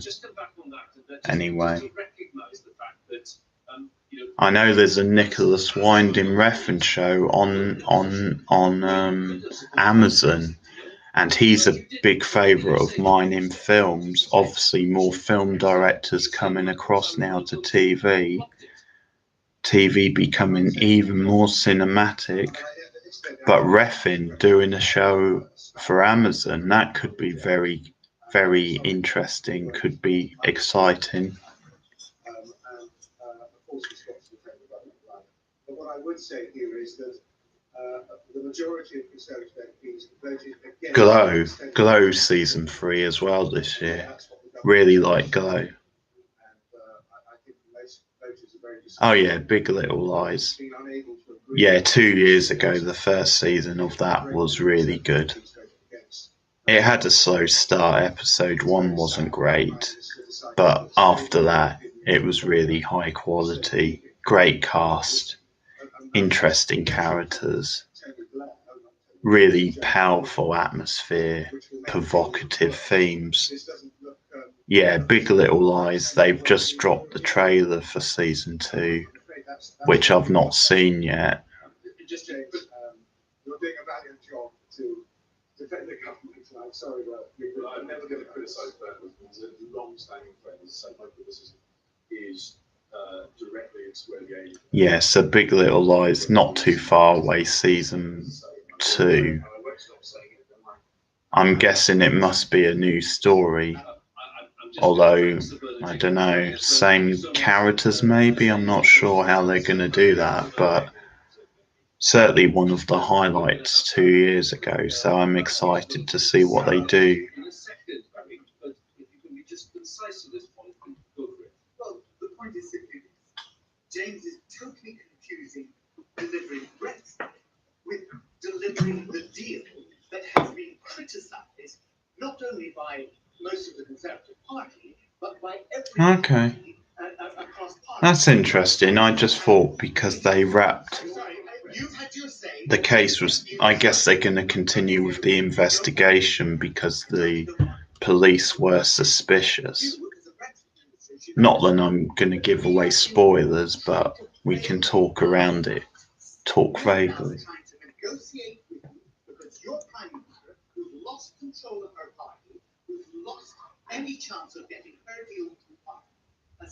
You tell him, Barry. Tell that clown.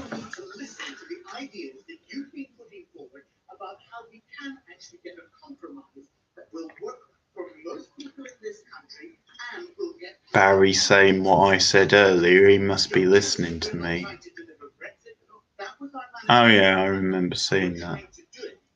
But Barry saying it's about bringing the country together, it's about compromising, finding that deal.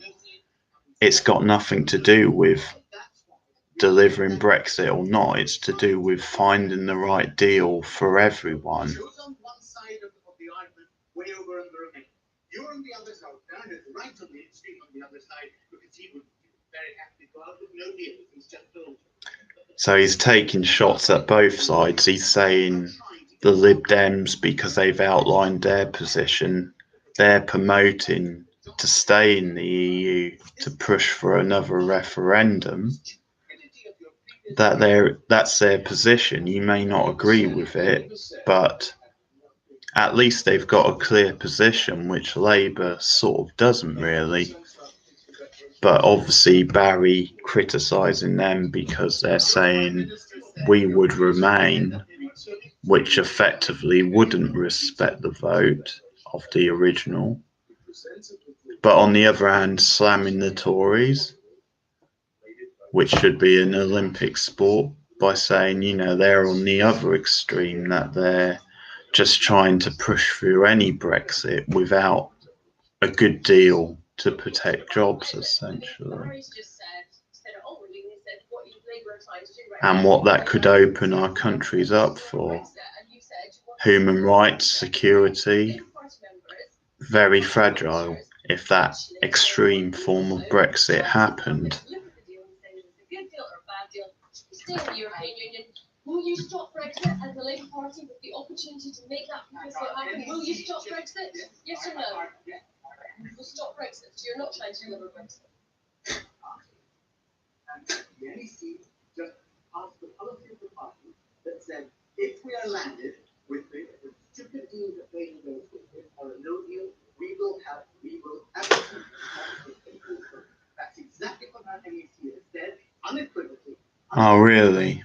No, I didn't hear that. Oh, that's sad. How old was he? R.I.P. Sad to hear that. And John Singleton, the African American director, only 51, died just the other day. 74, okay. R.I.P. That's sad to hear. A great character. And R.I.P. to John Singleton, the director of Boys in the Hood, the youngest ever director to be nominated for an Oscar, and the first African American to be nominated for Best Director. So he opened a lot of doors. I'm going to catch up on some of his films, actually. There's quite a lot I haven't seen. Baby Boy's another good one. I know people talk about poetic justice, higher learning are meant to be high. Things getting very feisty in the political discussion, which I like to see. It's boring if they're just agreeing and being nice.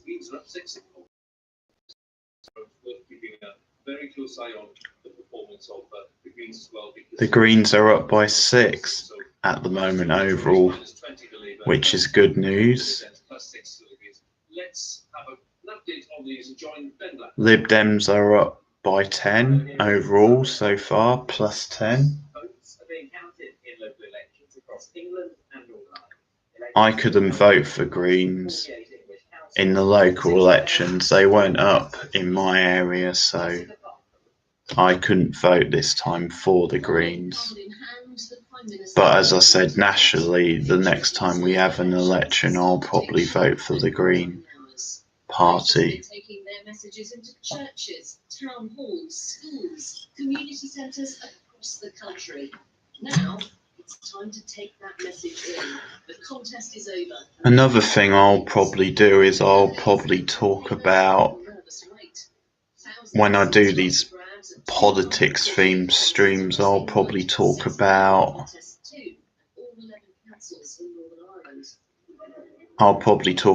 political films.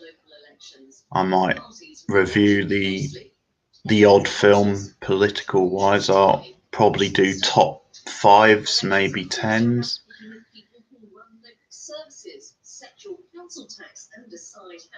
I mean, because it's the European elections in a few weeks, I might do European politics films, something like that.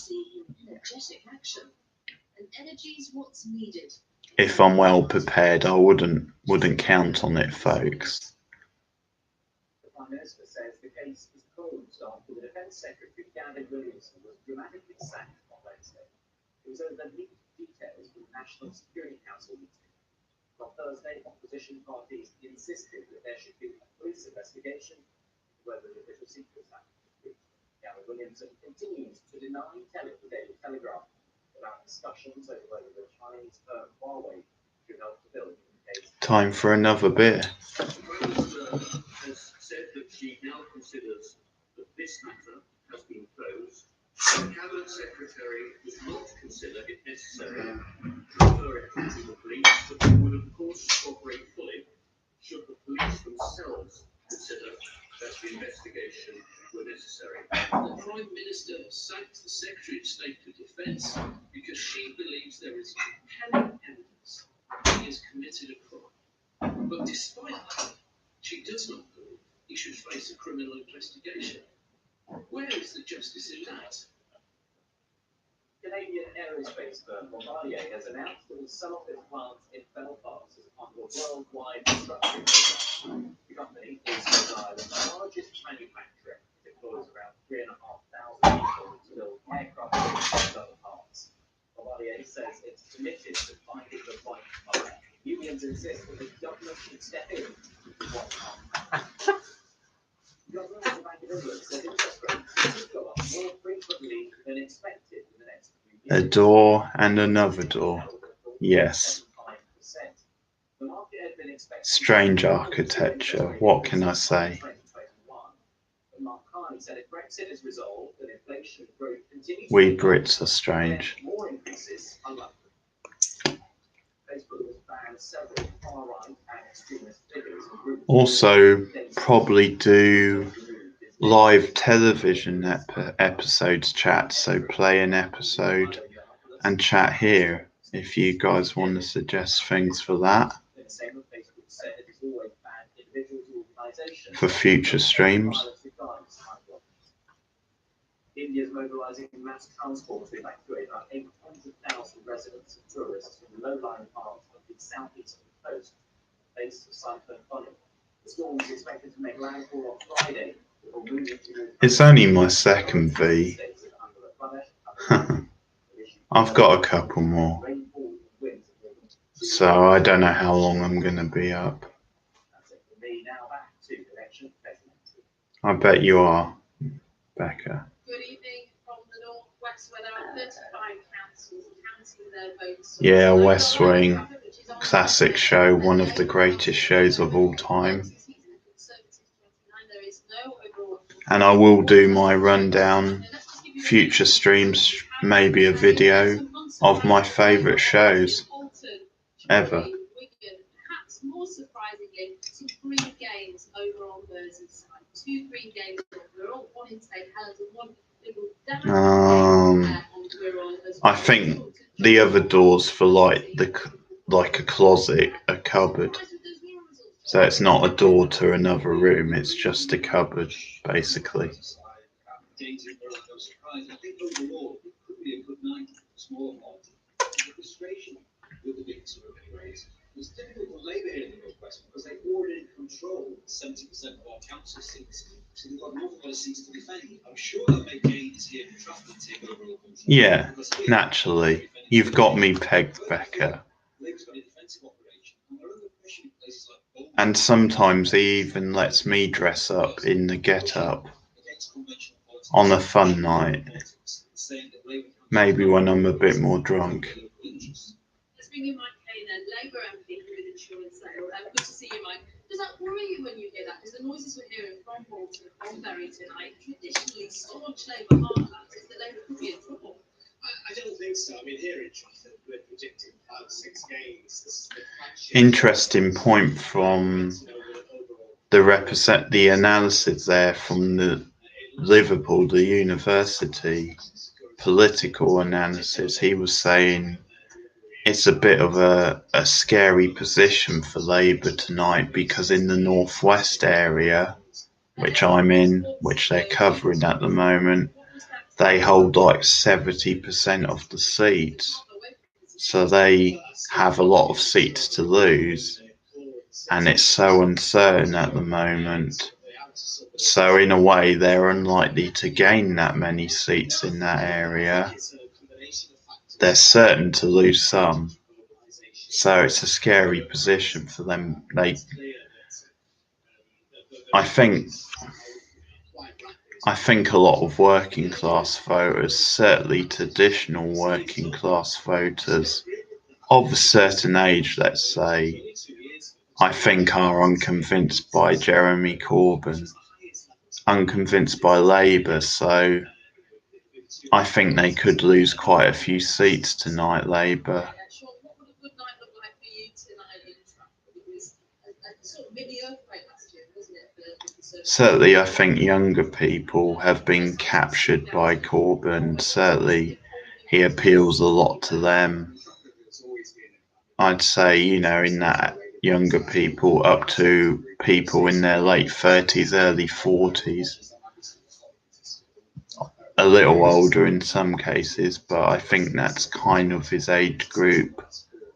And he's done well to get across to those people. It was important, I think, when we had the general election 2 years ago, then more young people came out to vote. So that certainly was a positive thing with Corbyn and his movement. But yeah, unfortunately, Corbyn hasn't built on that momentum, or Labour haven't. And again, the party's been in a bit of a mess. And I wouldn't like to predict which way an election would go if we had one tomorrow. So it could be quite an interesting night.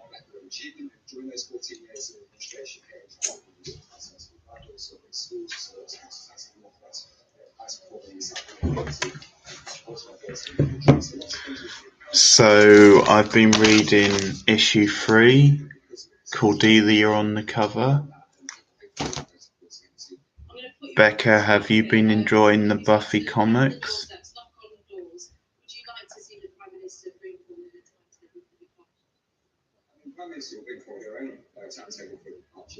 I've been enjoying them so far. I really like Cordelia in them. They've caught a lot of the classic Cordy tropes, but also some changes. I like the little touch that it's her with a crush on Giles and not Willow as it was in the TV show early on. Okay, that's fair. Have you liked the characters so far, the way they're represented? I mean, I really like Cordelia in the comic. Her look, she has this classic sort of leading lady Cordelia. I think she's a bit more shy, a bit more modest than Cordelia in the show, but with some of the shadow elements, but not so much. I really like Honda's look. And Spike is classic Spike. Yeah, mostly I'd probably say. Art is great. I really love the diversity of the art. Some really striking colours. some actually quite dark and scary sort of moments. Good use of panels. Good space. I really like. I'm doing a semi-review here, but the dragon. I love that beast. That panel. How it's opened up like a cinematic shot.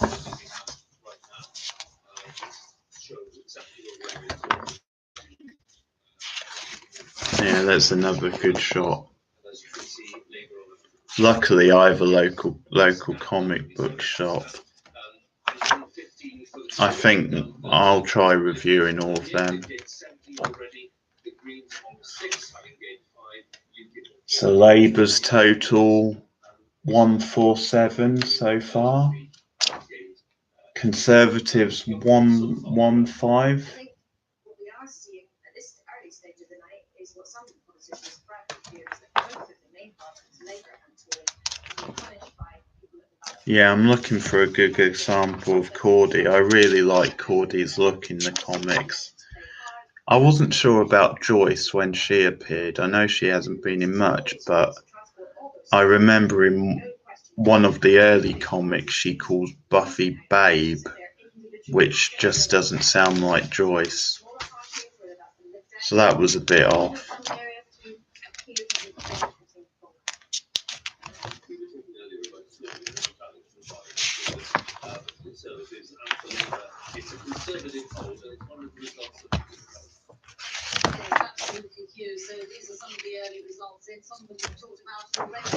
Oh yeah, that's the shot of Cordy.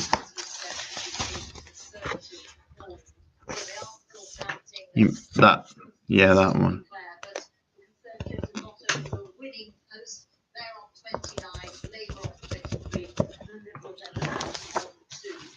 I think Cordelia in the comics has a really classic cinematic look, really traditional classic leading lady.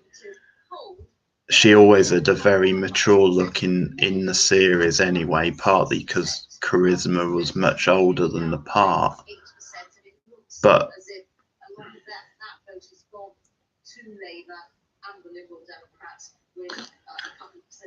yeah, Cordelia I'm really liking at the moment. Her look, her attitude. You've got enough of the old Cordelia, but they've changed it a little bit. Really good design, I agree. Sander, saved or made into a vamp. Not sure. It's going to be quite divisive if he's turned into a vamp.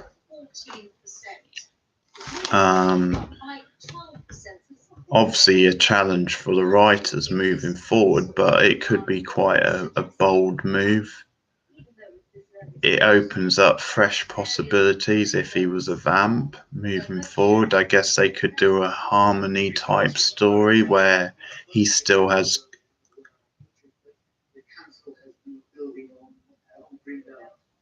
Yeah, that could be true, Becca, yeah.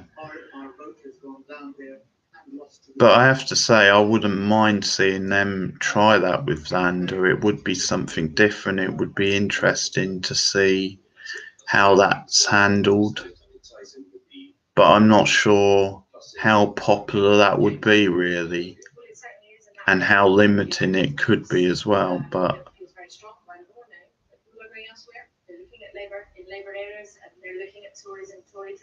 a hung parliament, a hung council in Hertfordshire, I believe, so no party can win a majority there. That's interesting. How many issues do you have? Do you have the fourth one yet? Because I've got 3. I need to get the 4th.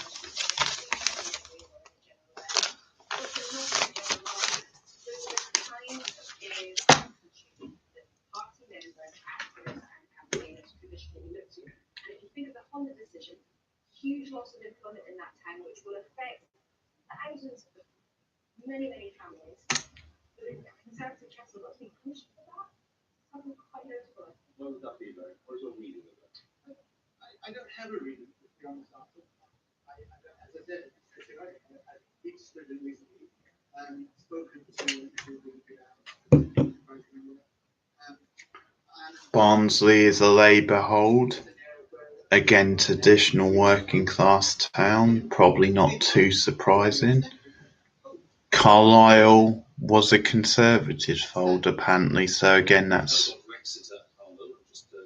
in the north, but very way up near the end of the country, even further than I am.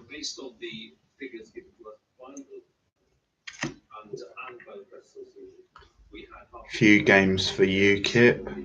Hopefully they won't get too many.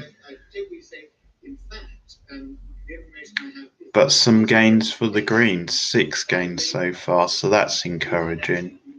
I'm hoping they have a good night.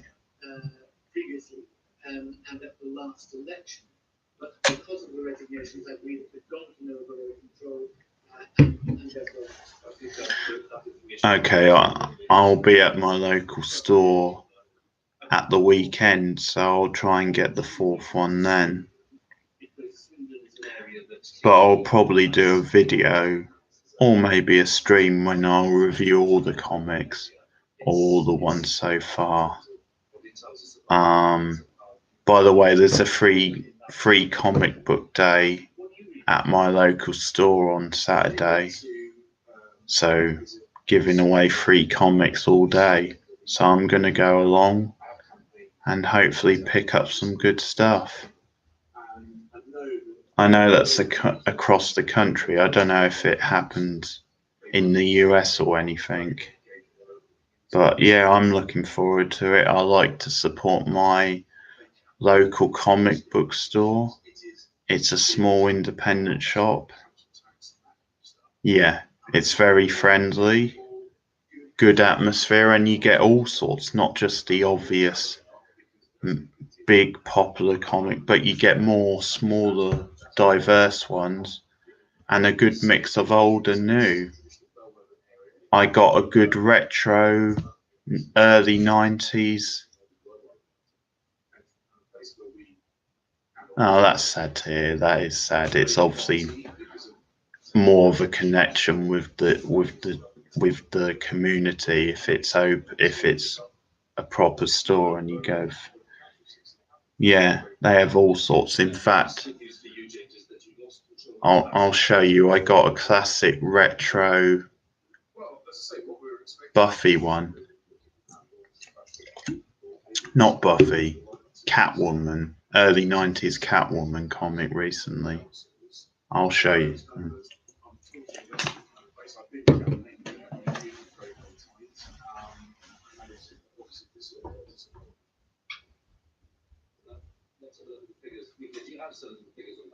Yes, absolutely. They've just come in. So let me take you back to the previous graph, actually. So this shows you the composition now. So this is a Conservative lot. We've just found this.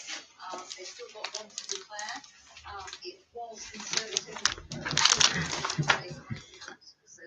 Conservatives hold Swindon and Epping Forest. Here it is.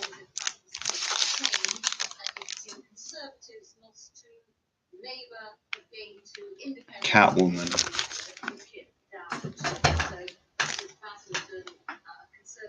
I know it's not very bright. From 1997. $3.95 if you're in America. It was back then.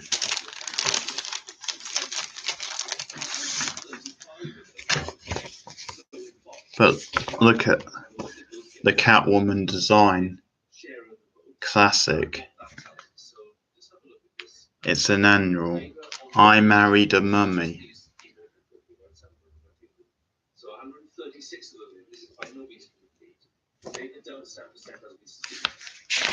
I love some of the old ads like Beavis and Butthead Do America. I have such fond memories of that film. I saw it twice in the cinema I went once once on my own, once with a friend. Yeah, I love stuff like that, just for the retro look and what have you.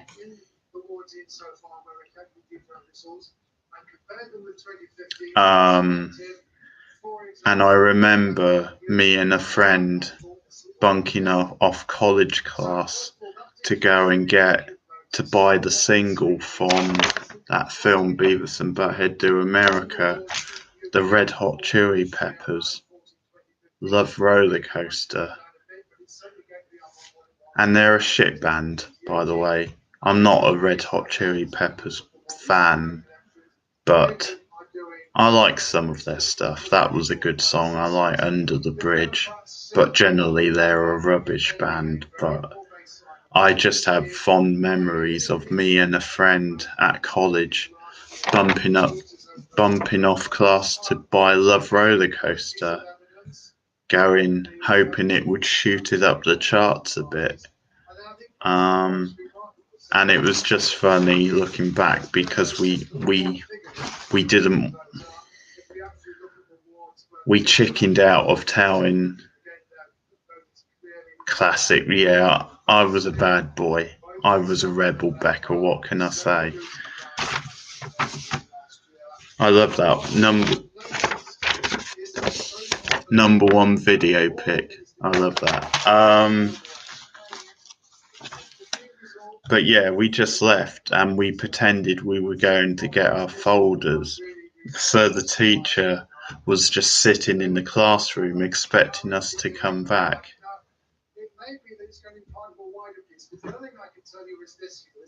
Yeah, I think their early stuff is better.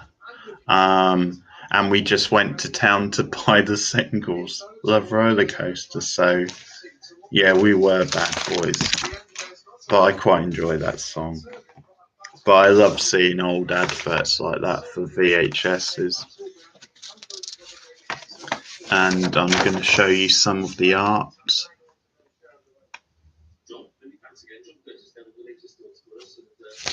Quite a trippy story with the mummy involved in this one.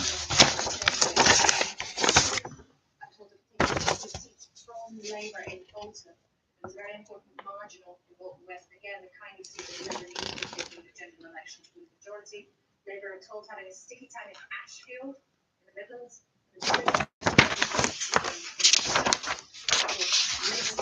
Very strong lead areas and underlying kind of gains in the green I think that's an advert. I like, again, that early 90s sort. Well, it's late 90s style.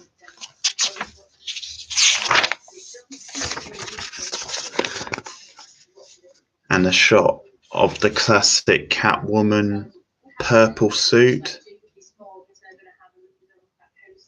Long black boots. Hang on.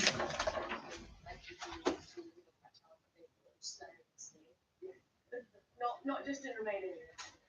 Can we talk about Tandridge in Surrey? Because my understanding is that the percentage of losses Tandridge in Surrey, it's still counting. Conservatives retain overall control in Rushford. Labour lose control in Wirral. Tandridge, which I haven't even heard of, they're counting the results there. Conservative expected to lose some seats there.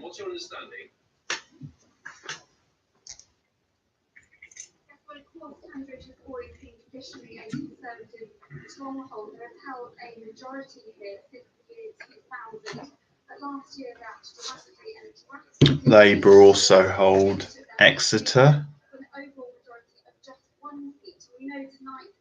I bet you haven't heard of Exeter, have you, Becca? There's probably an Exeter in the US. But Exeter over here is in Devon.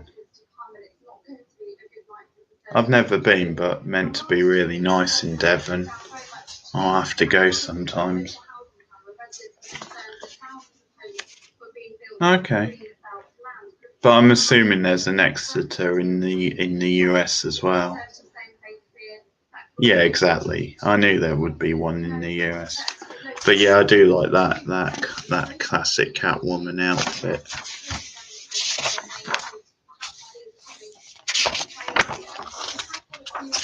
And classic. I mean, these were the days when you got movie posters and adverts in comics. That's for Mimic. Oh, yeah, there's the Mimic, which is a Guillermo del Toro film, director of Pan's Labyrinth, Devil Backbone, Kronos. Kronos is very early film, 1992. I think his first film, very underrated. Hellboy films. More recently, the Oscar-winning Hatford. Oh, very nice. Did you vote today, V? If so, who did you vote for? Yeah, Ohio. It's an international affair.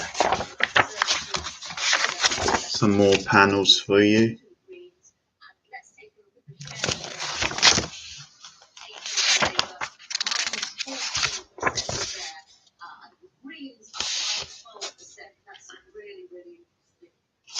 The Greens up by 12%. Come on. Come on, Greens.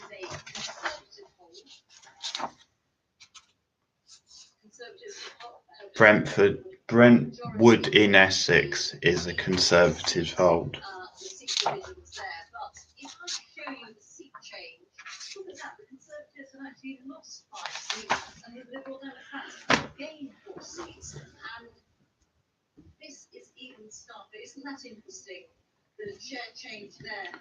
Despite. Oh, okay. Never mind. Who do you normally vote for when they have a general election, V? If you don't mind me asking. If you don't want to answer, that's fine.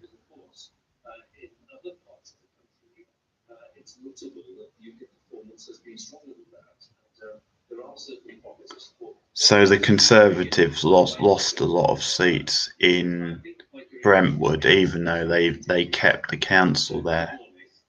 Tell us what's going on there. Well, we're doing very, very well. I mean, our vote share is up. We've got people here that stand just in favour of it. Labour majority 27 in Chorley. What do you make of the? They've retained Salford overall. You know, you're fielding so many fewer candidates as a party across England in these elections. So, what are the challenges there? Well, yeah, you said you know, we've got 14 on, I think, 20 candidates, but that's treble what we fielded last year. I mean, our vote share is going up. We can see that we've taken 3 seats in Sunderland. I think there's 2 seats, extra seats in Derby, and we're seeing our percentage across the country going up. I think what we're seeing is that we're back again. For some reason, when I hear Hatford, I mean, I know Hatford, I've heard of it, but I always think of the frontman out of Metallica. Isn't his name James Hatford or something? Hatfield. I always think of him when I hear the word. Yes, it has been. We've had 2 years at 10 mile. We're now back on the rise again. Our membership's up. We're financially back in the black. And we are now back on the field, fielding candidates for local elections. We're fielding for Westminster election. And because we've got the 23rd, we've got European elections, which we didn't think we'd have to stand candidates. But here we are again, standing European candidates. We will stand that, and I believe we'll do very, very well. It's got to be. I mean, it's a bit of a challenge, Mike, isn't it? Given that so many of the people who okay, I wasn't far off. In the past have ended up leaving the party. They've ended up, you know, not fulfilling the promises that they made initially in party terms. So, how confident confident are you that the people elected today will have a better track record? Sorry, I missed a bit of that. There's some cheering going on behind me, so I missed a bit of what you were saying. I'm saying that because so many of your former councillors have ended up abandoning the party and going elsewhere, how confident can you be that the ones elected today will be, any better? I think they're talking to a Labour representative in Grimsby. Edward's putting to him, because you've had... And we are now, as I said, the membership is rising because of Brexit, because of this poor deal that Theresa May is trying to get through. Yes, the poor deal of May.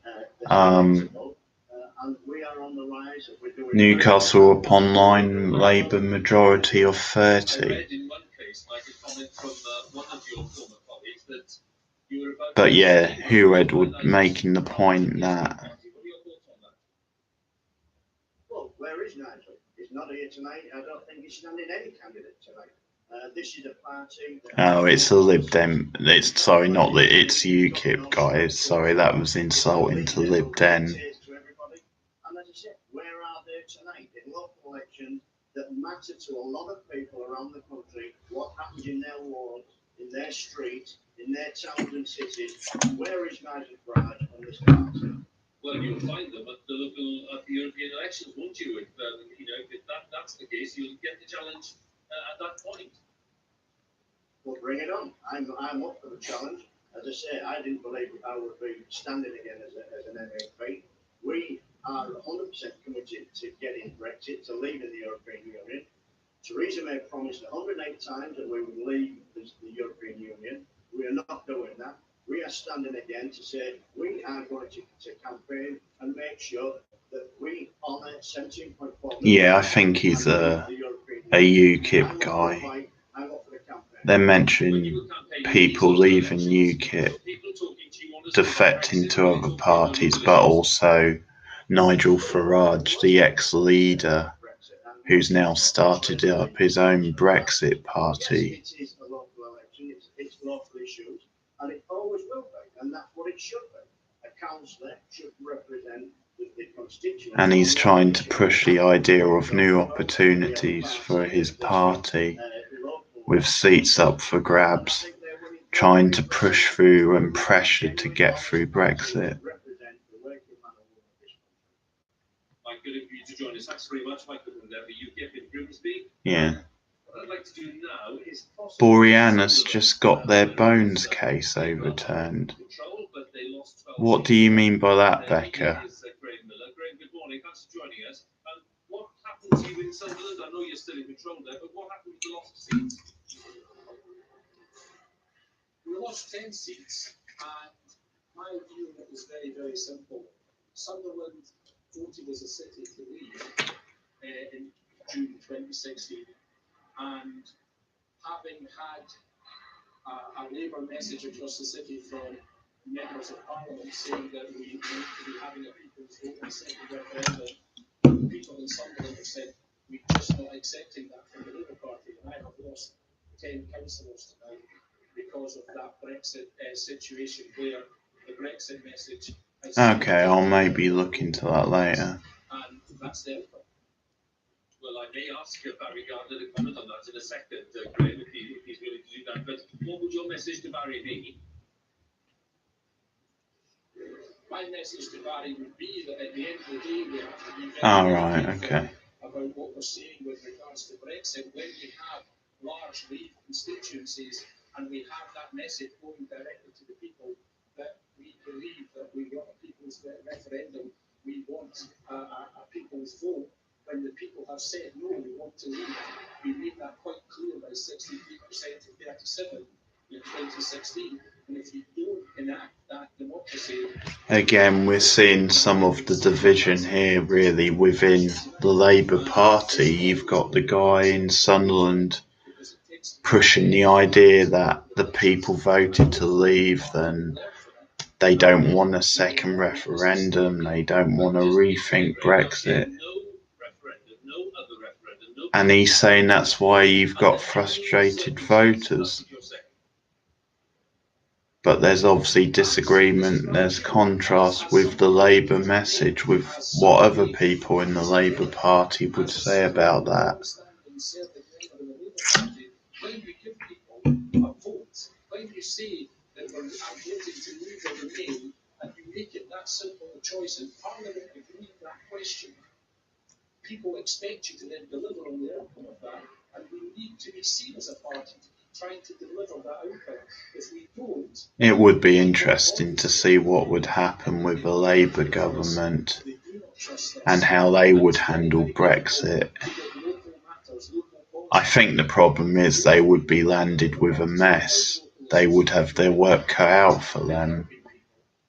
I mean, we've got an extension till the end of the year, which isn't ideal, but it drags it out more. But I think that has to happen because the situation is such a mess. The government have made a complete tits up of it.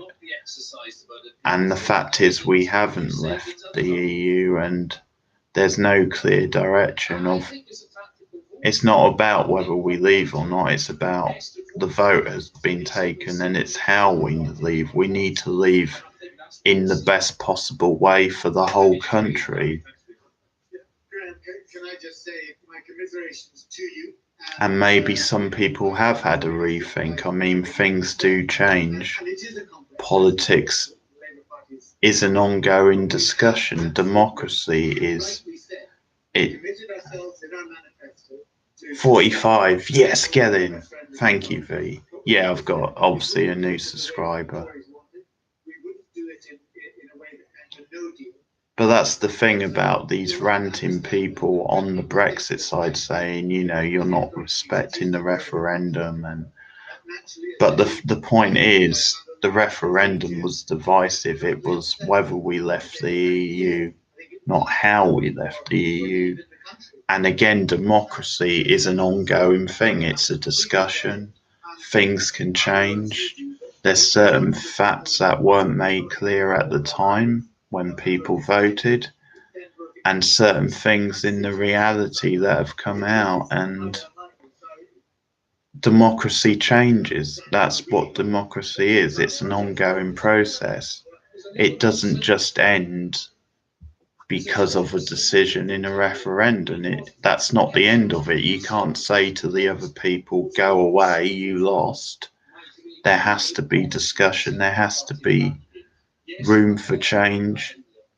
If that happens, if there's a need for it.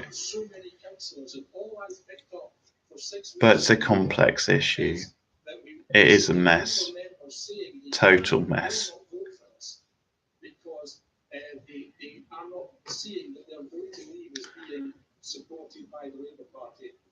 Probably Becca. I mean, I'm not a fan of referendums because it's so divisive. It's so in, out. It doesn't, because obviously leaving the EU is a complicated process. And I think when they campaigned, it wasn't made clear all the realities of if we did leave. That wasn't pushed on the ballot paper.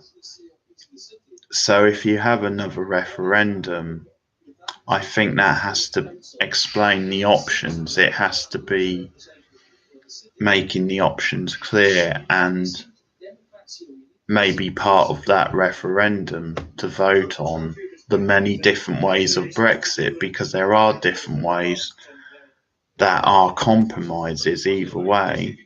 Or there's a hardcore Brexit, leave altogether, no deal. Or there's the option of staying in if we have another vote. But yeah, referendum, very divisive, not ideal. And people should have been made aware of the realities, the possible consequences of Brexit at the time. So referendums, not a good thing. Not good for that, I think, anyway. But we'll see. thanks very much for joining us, and it's good to... There's no way of predicting how it all went. Well, that was a key I message. wonder if you say you respect him and pass on commiserations, but he's clearly asking you to do something different. Yeah. He said, people will not vote for us. They will not trust us. We as a party will make things happen. Now, he's not saying, well, please see if you can work something out with the Tories that would be better for Labour voters and for families around the country. He's saying, pleading with you to get this done and not to ignore the referendum result. And I know that you're one of the people in the shadow cabinet actually who is nervous about offering another referendum. You've made that clear yourself on many occasions. So is it time for Labour to be clear about the fact that your policy, first and foremost, is to try to deliver the referendum result, and then only if that goes wrong somehow, to have another public vote? Laura, you have just articulated exactly what the NEC said our policy is earlier this week. I'm not quite sure that's the case. I've just quoted to you a Labour council leader saying people will not vote for us. No, but you just perfectly described the situation that you said is that we should make it clear that we're trying to deliver on the referendum result to leave the European Union. We should be clear about that, and only if we cannot get a deal that is, not no deal and not the deal that is going to stymie those very jobs inside. Should we then? If people aren't understanding that policy, if you have a Labour council leader, Laura, you know why? You know perfectly well why. Because tell our viewers. You know it in England. Because actually many people in our party who are members of the party actually likely wanted to remain in the first place, they campaigned to remain. Who's winning? I think overall Labour at the moment, but it's pretty close. I think both Labour and Conservative have been losing quite a few seats so far, which was expected. Greens, good party, who I normally vote for in elections, they've gained quite a few seats so far. So that's good, that's progress. UKIP as well winning a few, which isn't so good, but again, that was expected. The side of uniting our country and getting the people who originally voted like me and you for Remain, and I can't remember what James did in the first place, but certainly now to leave, for all of them to say, actually, this isn't exactly what I voted for, but it's a compromise that we can all live with and that we can see respect. Again, Gardiner outlining about the need to come up with a compromise to bring the two sides together. And again, all different from the Lib Dem perspective and the Tory. Well, that Tory. Again, that's another issue. The fact that the government are so divided on the issue. The fact that there's a lot of people in the government who would like to see us stay in Europe or would like to see another referendum. But there's a lot who wouldn't. There's an extreme right side on the government, run by billion or millionaires, let's say, at least. We're trying to say there's a way to reconcile. We believe there is. And that's a complex message. And that's why it's difficult to get that across. And I really sympathize with people like Graham and Sunderland because they are in the most Leave constituency. I have to say I'm more with Barry Gardiner on this. I think when you see the mess of Brexit, I mean, I voted for it on the judgment. I didn't know a lot of the facts. I do think the European Union are flawed as an institution. I think they need reforming. But there are a lot of positives to Europe as well. I think freedom of movement is a good thing for our country, for the countries in Europe. I think the single market is a very effective way of trade. And I think there's a lot of good values from Europeans and a lot of, I mean, not everything with the laws. So I'm just wondering, is that translating into the performance, Rita? But certainly, I go off on tangents, but certainly a lot of positives from Europe, and they've brought a lot. But the European Union itself is quite flawed. It does need reforming. So it was a judgment call at the time, and when you see the chaos, people might think it's just not worth it.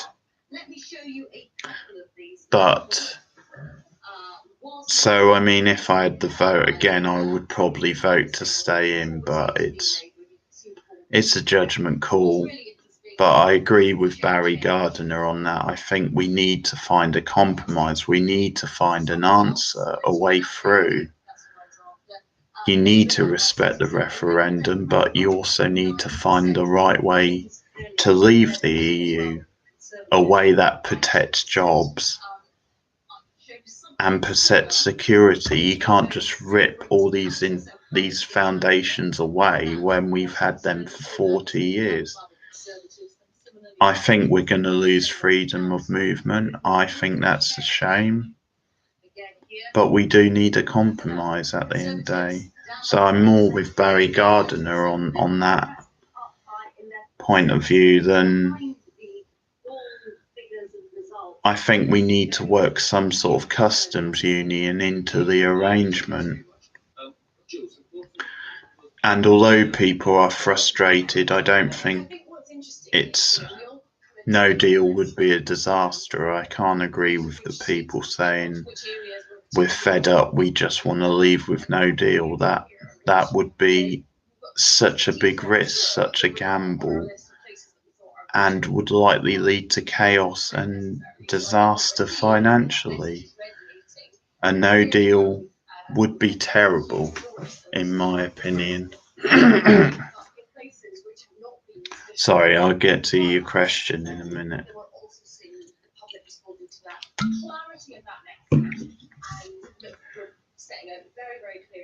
Yeah, Knock Down the House, which went up on Wednesday on Netflix.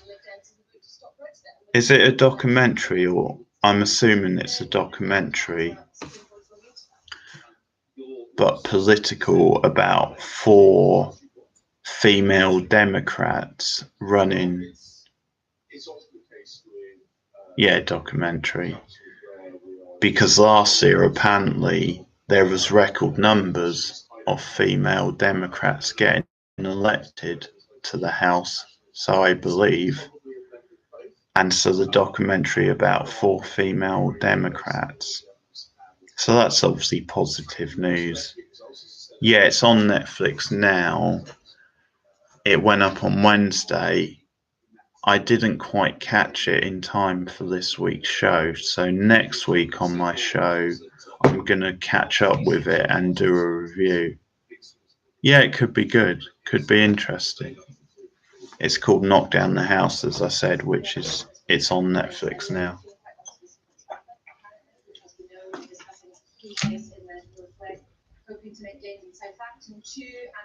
Labour. Oh, you've seen it? Oh, very good. Labour also lose control of Hartlepool. That's another North East council.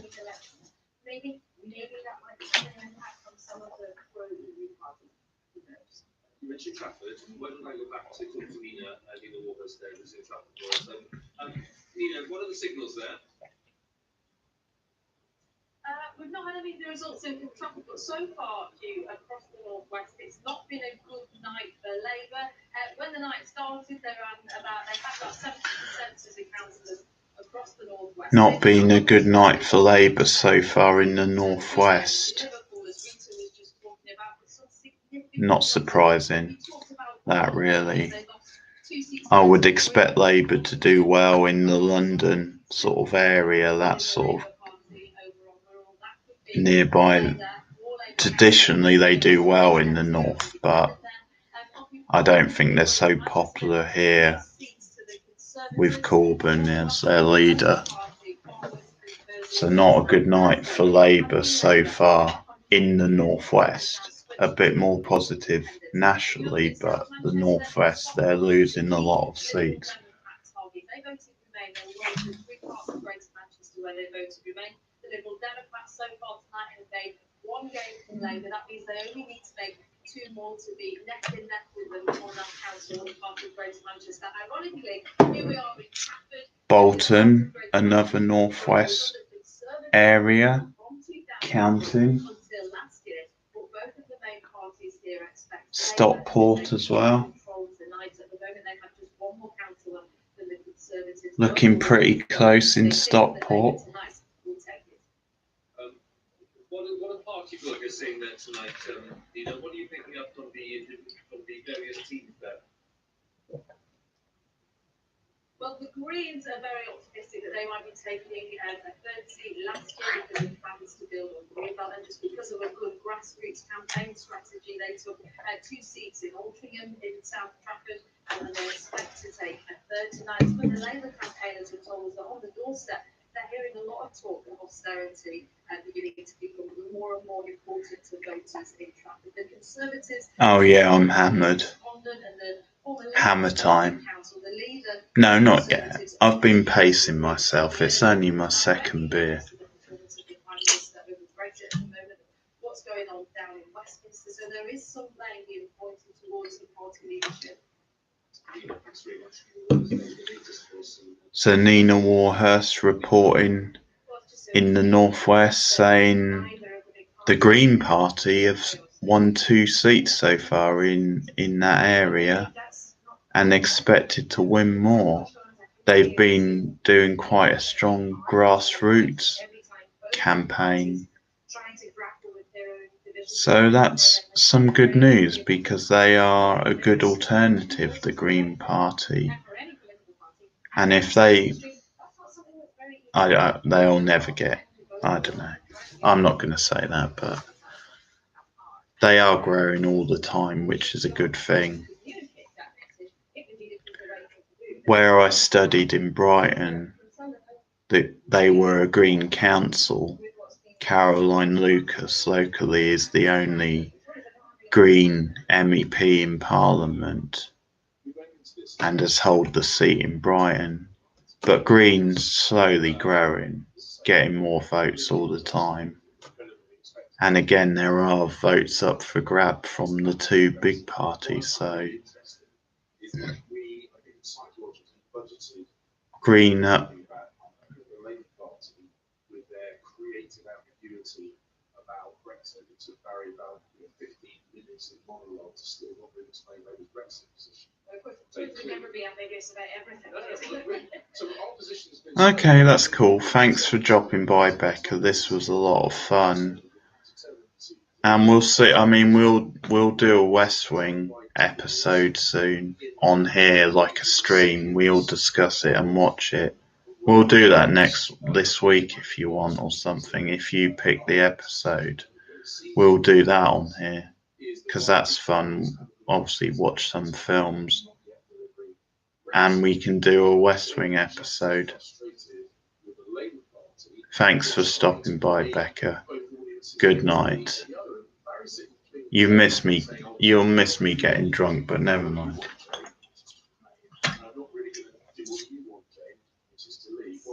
Those are the only 2 options you've got. The Labour Party trying to be neither Remain nor Leave while simultaneously Remain and Leave. I think it seems to be And you. The party's recognising that there are different ways by which we can achieve. That's it, isn't it?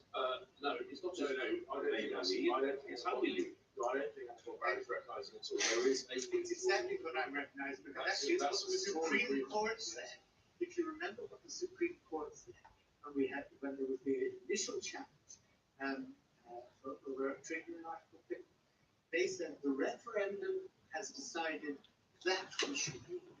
The Parliament's job is to decide. That's good. How we should be. I'm not sure. The coverage goes on till 6. I'm not sure I'm going to stay up till then, but I may stay up for a bit longer. And if you're still around, V, we can talk some more.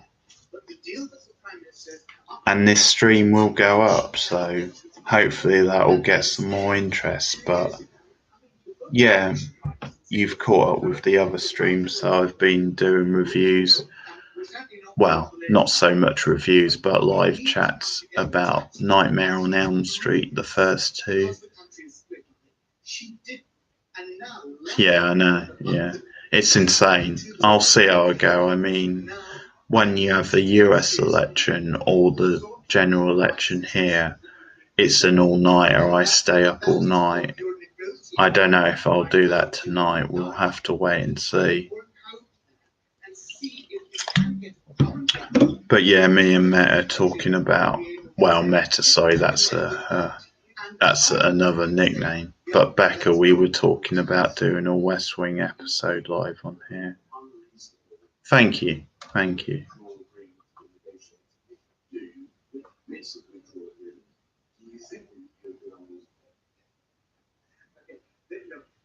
The withdrawal agreement, as you well know, is it could well be. I mean, if Trump looks like he's going to win a second term, man, I'm going to drink so hard that night if Trump looks like he's going to win. That's my yes or no. I think yes. That is why I voted for the Labour Party have always said that what people do, you were happy with the withdrawal agreement, but it was the political declaration of rights. So we took that out. You then refused to vote. As your Prime Minister has said, on a number of occasions, they are insane. And the whole point is that we will not support a blind Brexit, particularly when the likelihood is that it will not even be your Prime Minister. Yeah, I hope not. I mean, there's a long time till we get there. And fingers crossed, he only just won last time, so... What we're seeing is Labour looking for excuses to not vote. If we are taking it, why are you asking us in to try and bail you out? And if you have got the Brexit deal right. So hopefully if the Democrats can get a stronger candidate next time, hopefully they'll win. They'll get Trump out. But we'll have to see. At the moment, until we know who's going to be running, they've got some work to do. Yeah. I mean, I'm not surprised he won because it was 50-50 and you had the whole FBI thing, and you've got a sexist media as well. You have to remember that. But yeah, Hillary was seen as a weak candidate. Trump was seen as an alternative. He was seen as a rebel against the norm, even though he wasn't an alternative. That's pretty obvious. That's the whole campaign for him. But it's almost like they weren't voting for him, they were voting against Hillary. More, that's the way I see it. But he barely won last time, so fingers crossed if they can pull up a stronger candidate, or at least someone viewed as an alternative, a stronger candidate, then I think they could win. I mean, I feel sorry for Hillary. I thought she was a good candidate, but people associated her with the regimes from the past. And certain people were unhappy with those regimes and wanted change. They didn't feel like they were listened to. But we'll see in another, well, just over a year. Fingers crossed things can change. I understand the argument, and I agree with it. But you have made, your party has made, the second word of your title, Liberal Democrat. Stockport has a hung council, no overall majority for anyone in Stockport. How we join with others to solve the major problems that we've had. Extinction Rebellion, this climate emergency that we've declared in Parliament this week, and I'm delighted to be able to look at that motion for the Labour Party for bringing that forward. Credit for that. But in tackling that issue, our membership of the European Union is absolutely crucial because we have to work with others, and the EU has, with UK leadership, been able to be really instrumental in that. And so many of these international problems. So this isn't just about the economics. My question. And so my answer to it. My question And was so, why so I don't. So Teresa and I went and I'm just going to have to negotiated. say it. It's end of round two. I'm really sorry, but we will be back. All right. Thank you very much. Rita, quick update. We've got a result in from Walsall, and this is the Conservatives' first gain of the night. It was a End of round two. Some really good debate there, back and forth between, well, particularly Joe Swanson, the Lib Dem, potential Lib Dem leader, which I think would be good, and Barry Gardiner from Labour. Labour in the parliamentary election in 2017, so that just tells you how hotly contested this area is. And just to quickly show you the seat change here, Conservatives up to Labour down. So that's the Conservatives' first game. Rita, thanks very much. Talking about the Conservatives' first game into councillors, what about councillors? Let's have a look at the scoreboard, because this is where we are in terms of numbers of councillors. The Tories at the moment down 53. The Labour Party Tories down 53 overall councillors. Labour are down 43, so they've lost quite a lot. Lib Dems plus 48. So far, quite a good night for the Liberal Democrats. Elections have been held for 248 English councils, 6 mayors, and 11 councils in Northern Ireland. Yes, Barry Gardiner, the Labour representative. The Prime Minister heads in to vote. The picture of these local elections taking shape over the coming hours. Voters have been taking their messages into churches, town halls, schools, community centres across the country. So who do you tend to vote for? Like in the national election, who would you vote for? V. You don't have to answer, it's up to you. But lost control of the council. Overall, the party so far looking at a small net loss of seats. It's not looking good. This is going to be a very difficult night for Labour. We've been out and about across the borough, and the message we're getting loud and clear is all about Brexit. And the residents are telling us, yeah, they're going to make sure there's some 2016 you mean? That's fair. But I mean more party. Who would you normally vote for party-wise? Okay. But there's a long way to go. This is a big set of local elections. Parties will be watching closely. It is. I mean, I'm repeating myself, but yeah. But yeah, I mean, I do like the Labour Party. They're a very diverse party, and yeah. And I agree with a lot of their policies, but they need a new leader. I'm not convinced by Corbyn. I think he's too divisive. I think he's too set in his ways, a bit too stuck in the past. I don't think he's open enough to working with other parties, cross-party. And I think that's one of the weaknesses in recent years of the left. The fact that they haven't. Okay. Yeah.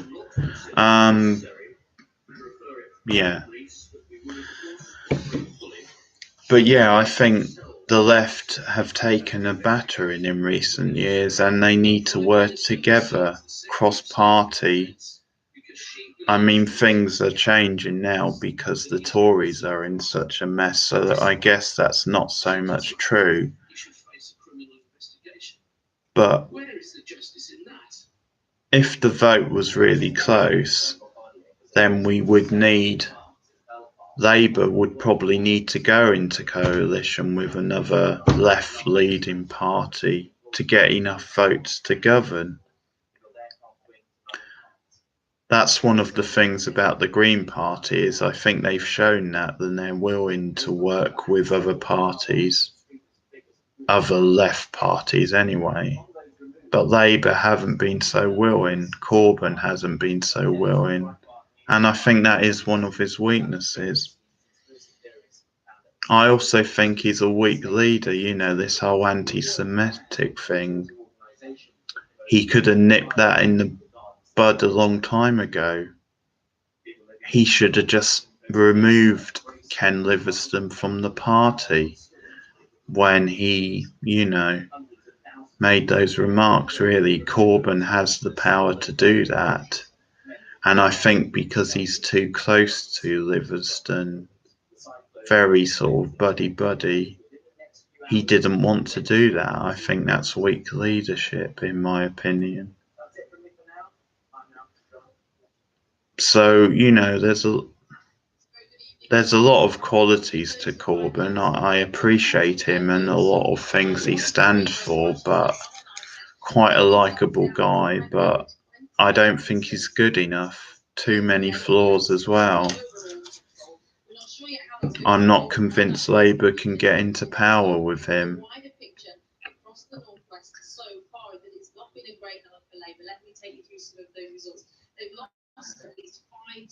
And we're seeing not a great night so far for Labour, losing quite a lot of seats in the northwest.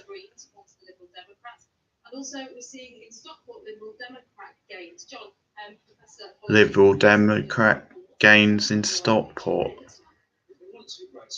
I think there's a lot of good Labour candidates. Again, maybe a female like the Lib Dems are considering, a young female progressive. I think Lisa Nandy, the Wigan MP, very good up and coming MP, very good on women's issues, very good on working class issues, speaks a lot of sense when it comes to things like Brexit and the economy. I think Lisa Nandy could be a good leader for Labour. You've got someone like Yvette Cooper with a lot of experience, has been active in the Commons, trying to make amendments to the Brexit deal. I think she could be a good Labour leader. Definitely.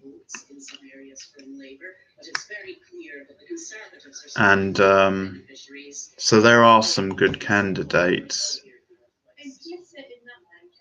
Emily Formby, who was on Question Time tonight, a very passionate politician, has a big role already in Labour cabinet, has a lot of experience, very intelligent. I think Emily Formby could be a good Labour leader. So there are some good candidates, and that could make the difference. I would be tempted to vote Labour in the next election if they had a better leader, but at the moment with Corbyn, I just can't see myself voting Labour, so I'll probably vote Green again next time.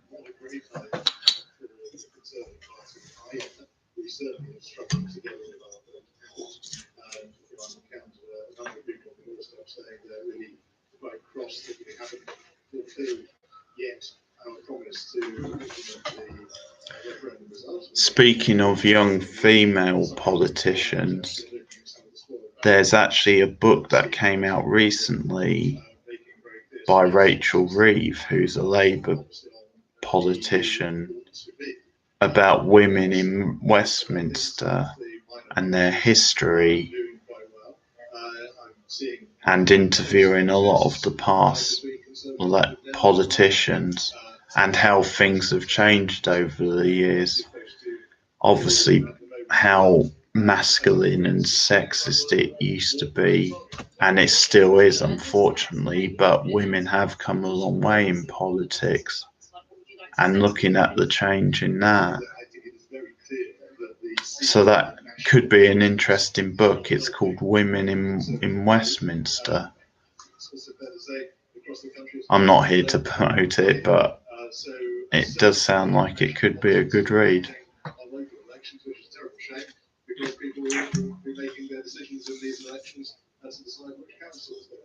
Not a shame, actually, when it comes to the Liberal Democrats, Joan Bridget, even the Liberal Democrats on their Trafford Council. We've seen some gains in Stockport, we've seen gains in Wirral.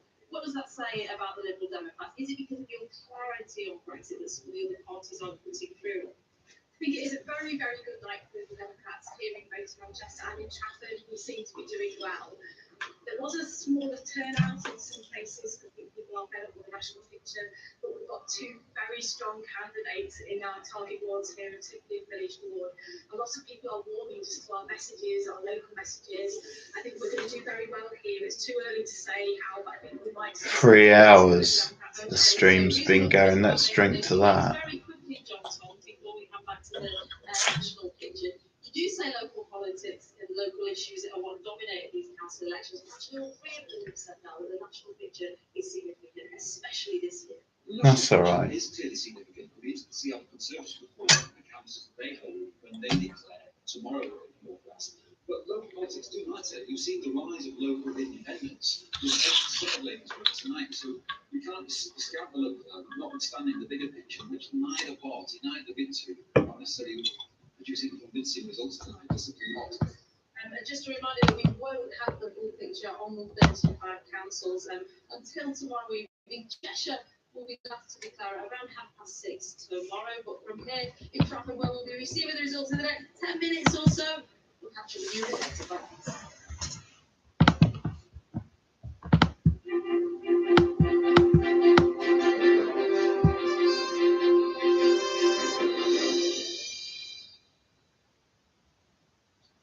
Back to the BBC's election centre, where we're giving tabs on these local elections in England. They're taking place across Northern Ireland too, but they're not touching Northern Ireland until later this morning, and the results will be later today. So it's good to see the results across England. 48% in England, and some 8,000 councillors being elected. Let's begin with news to take over. And this is a Conservative loss. It's just declared a Conservative loss. It had been Conservative since 2015. Conservatives have a majority of 2 on this council, but although they are still counting, Conservatives cannot get past the winning number. So it is now the Conservatives and the Liberal Democrats neck and neck on 20 each, and the contest now to see who will be the largest party. Let me show you the seat change that's happened. The Conservatives have lost 5 seats, the Liberal Democrats gained 4, and the Independents. In St Albans, the Conservative and Liberal Democrats, are tied, 20 seats each. So at the moment it's hung there between those two. Interesting.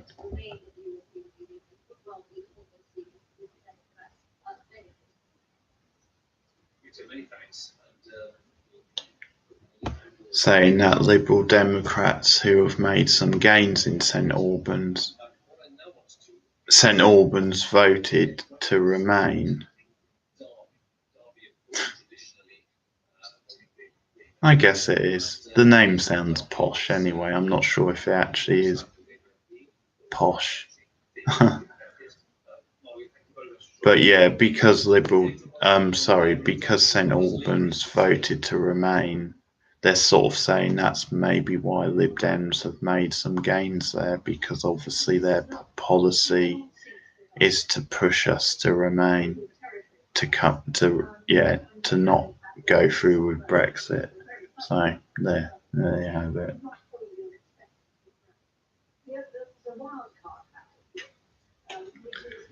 Peterborough, my hometown, it remains under Tory control. The local councils, anyway. Oh well, never mind Peterborough. You goofed again, but there you go. Labour hold Southampton as well.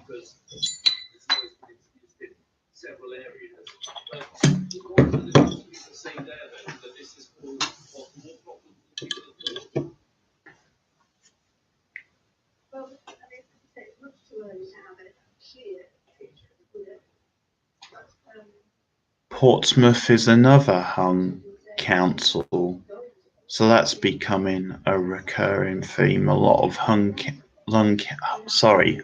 councils really painting what a mixed picture it is.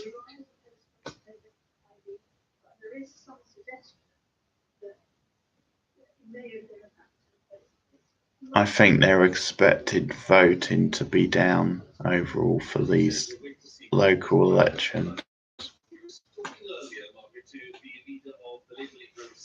Labour hold on to Bolton.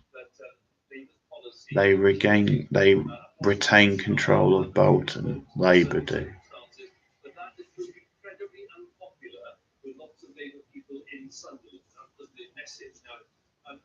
Does that message make sense to you in terms of what you're listening to in Derby, or what's your take on that? It's not, I mean, like Sunderland, people in Derby voted to leave, but that's not like here. Another hung council in Colchester. A lot of hung councils tonight.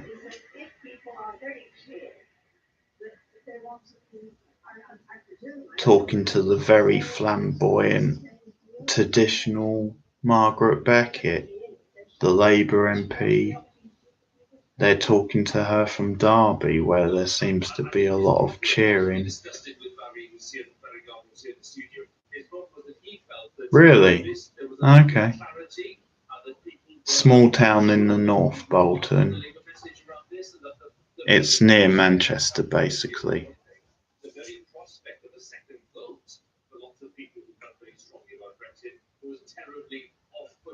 Portsmouth remain a hung council.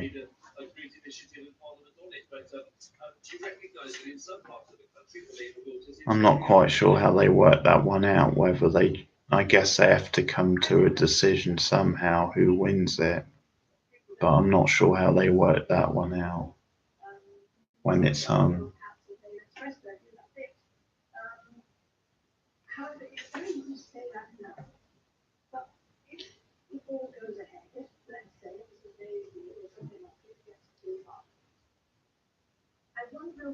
How people will feel very shortly afterwards when they see how things develop, if they haven't had an opportunity to say that yes, this is acceptable. Oh, that's confusing. It just came up saying Conservative lose overall control of Peterborough before it said they'd held on to Peterborough. So I don't quite understand that. Maybe they didn't get a majority. Maybe that's what it means.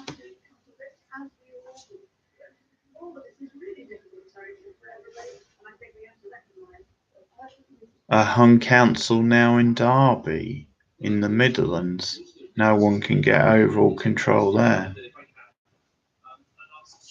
you think there are areas of Labour's policy on Brexit that could be more clear, that could be, an easier sell to the voters?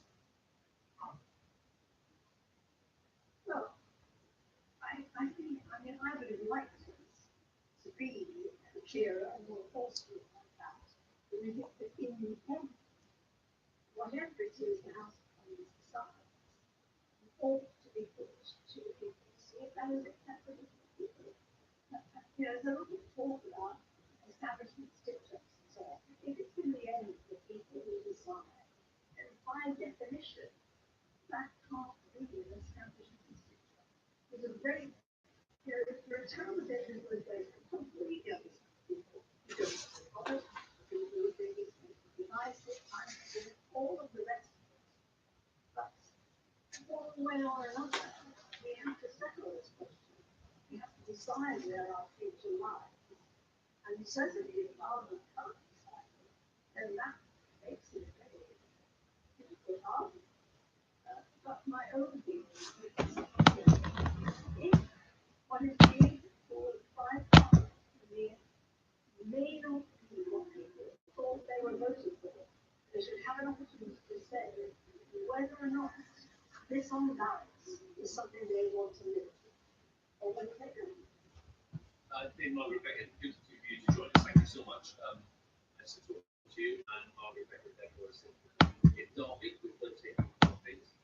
I'd like to look at for I think the result, which is interesting.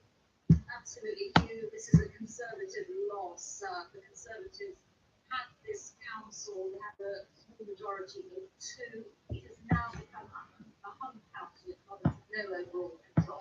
These are the source figures. The Conservatives are the largest. Okay, so Peterborough, which they're talking about now, is a hung council, so no overall. And the Liberal Party, the old Liberal Party that didn't join with the Social Democrats. Conservative have lost overall control of Peterborough. To confirm, the vote is down by 4 for the Conservatives. Liberal Democrats down 1, Green up 1, Lib Dems. Oh, Lib Dems up 2. Sorry, that must be an independent. I'm not sure what LD is. Oh, Lib Dems down 1, I think. I'm not sure what party LD is. Must be an independent. Labour was up a little bit in Peterborough.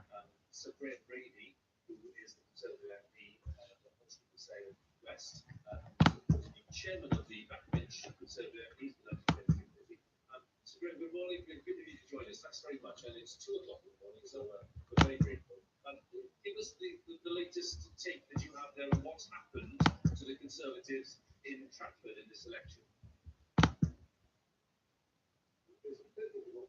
I've been waiting to come on air with you. I might have missed any results through, but seeing the way the votes were filtering, I think it's very likely that as we certainly expected from last year, we may see Labour taking over control with some of those seats in the Walton Borough, which went heavily Labour last year. Also seeing another kind of rules to the Labour Party in London Borough.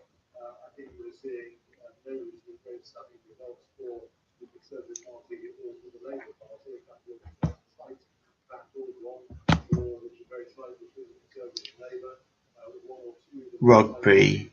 The Conservatives and the Lib Dems. One where the Greens Rugby has been confirmed as a Conservative majority hold. I think hold. Portsmouth remains hung. Demographic, do you mean as in how many, populate, or do you mean what sort of diversity, like mixed or Peterborough? I don't know. I guess it's quite mixed. It's a very working class town, but there would be quite a mixed community. Maybe not the most diverse, but there would be a fair bit of diversity, I would say. Yeah. Just a very rundown town, unfortunately. A lot of negativity, I think. It's not, yeah. obviously I'm born there, you know, I enjoy going back when I do, but yeah, not a great city, I have to be honest. I can't sugarcoat it and lie. But interesting. Some losses there for the Tories tonight.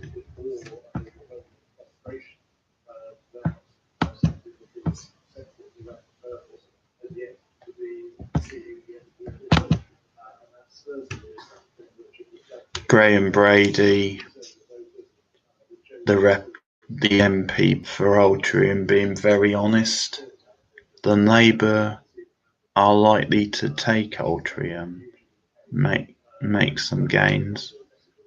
So very honest from him, I have to say.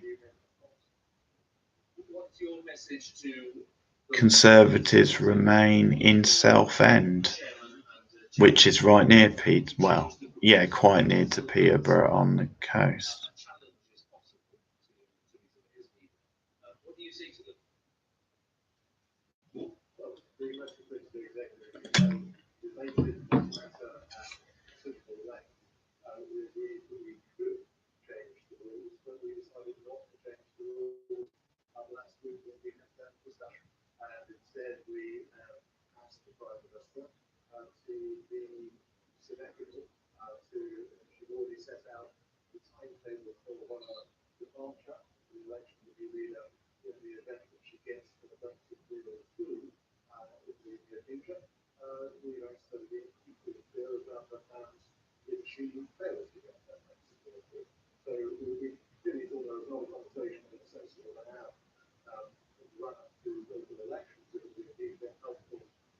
Tamworth, another Tory win. I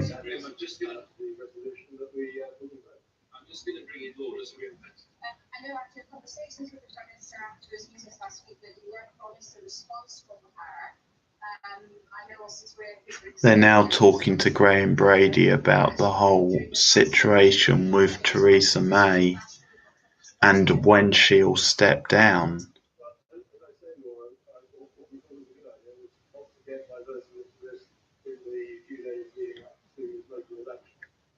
And it sounds all very complex because she's basically saying she'll step down. There is a timetable for her stepping down, but that's if there's a Brexit deal agreed. So she's credit to her in a way, she's sticking to her gun. She's saying she will deliver Brexit. Well, that's her job anyway, but she obviously made this thing about stepping down and she announced it. But it's a bit murky, you know, she's saying there's a date for her stepping down, but that's only if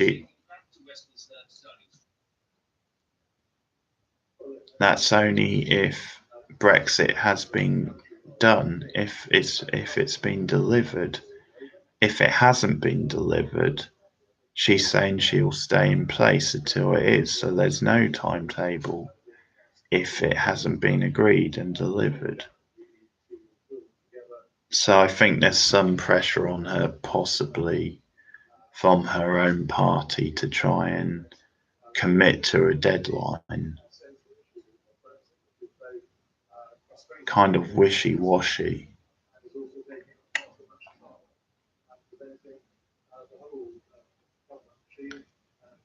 Trafford in Manchester.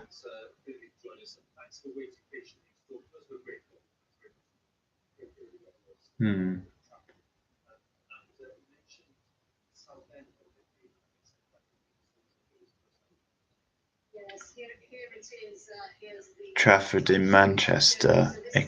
We're expecting results from there in the next few minutes.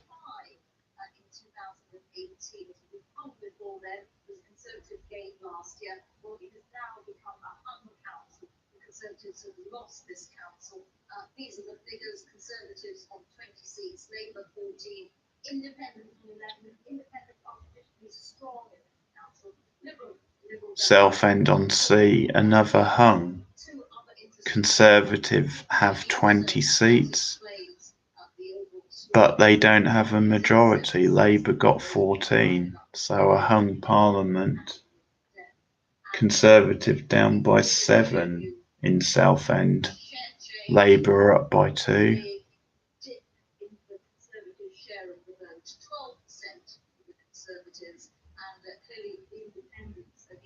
Independents doing well in Southend, up by 11. That's impressive, and that tells the story. Lib Dems up by 4. No gains for Green. UKIP down by 6 in Southend. That's a very interesting council.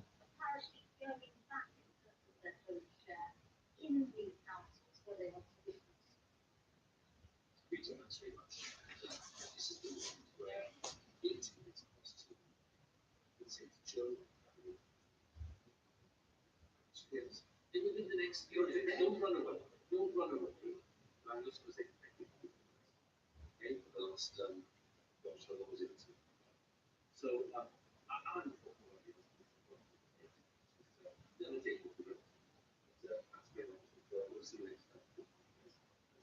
and what I'd like to do now is go to Tandridge and talk to the Conservative MP, Sam Green, who's there. Sam, good morning.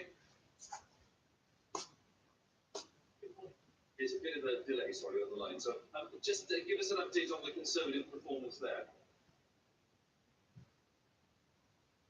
Well, we have lost the council, strict exclusion, but not surprising because the big issue for us has been housing, the green belt, and we lost a number of seats last year, and we've lost some fantastic councillors this year. The overwhelming beneficiary has been email residents that campaigns against more housing.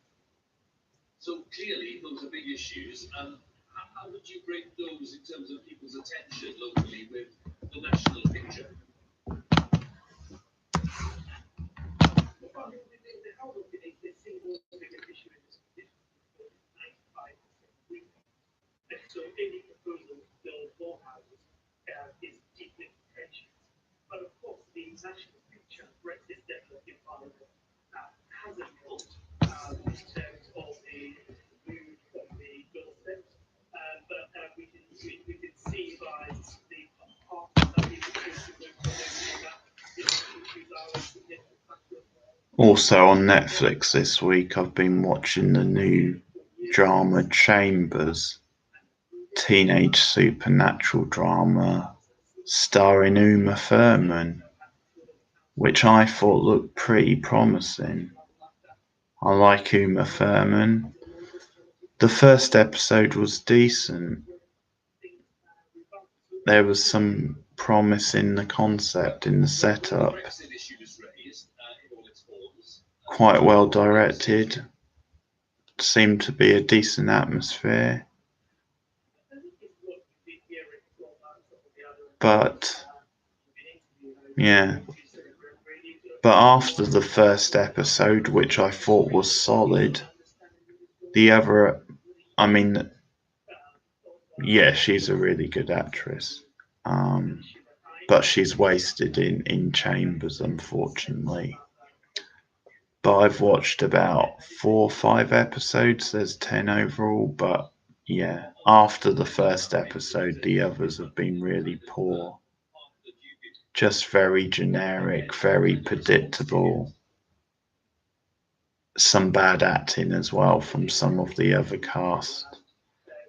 Some of the cast are decent, I think. Uma Thurman's obviously good, but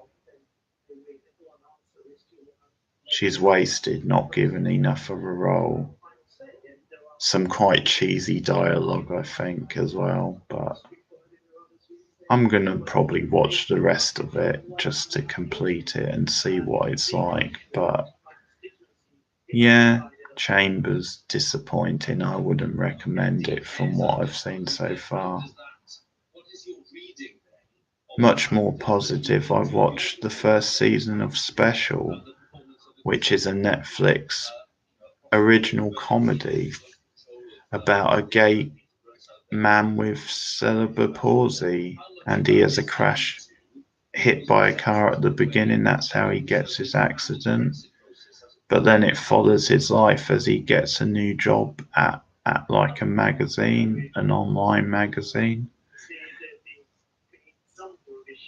and about the whole issue, the taboo issues surrounding his disability and how people react, how he's tries to get on with his life. His relationship with his mother, they have a very strong bond. But yeah, very funny, very refreshing, likable characters, performances, and yeah, some pretty edgy humour as well. It does go to some dark places. Yeah, special's really good. Also, it's a good one to binge because each episode is under, well, they're about 15 minutes each. 15.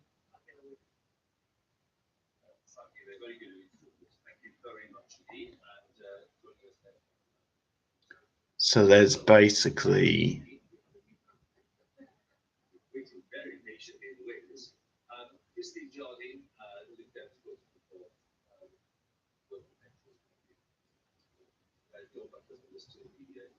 and they've switched over panels on the TV. I won't get to see much of this one because I'll probably head to bed soon.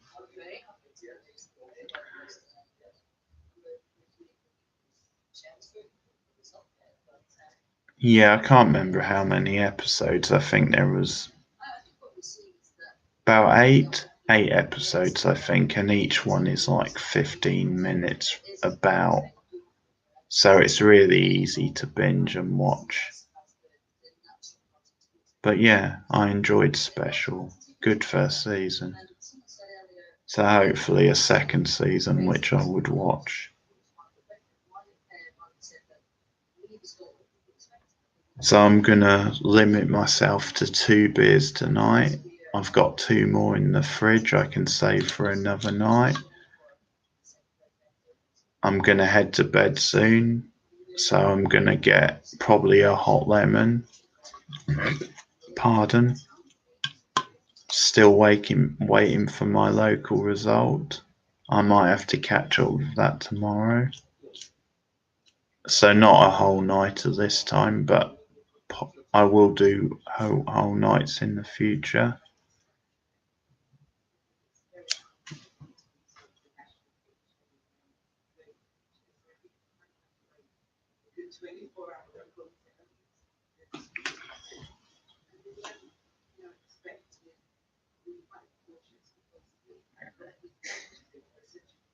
Nah, I don't want to get too drunk because I don't want to embarrass myself.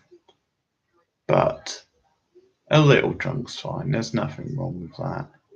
It's good to unwind and talk to you guys. It's been a good stream. I'm glad Becca dropped by. She's always good to talk to, and it's been fun talking to you. And Harrod's guy was interesting before. Certainly some diverse views, which is fine as long as we keep it civil and respect each other.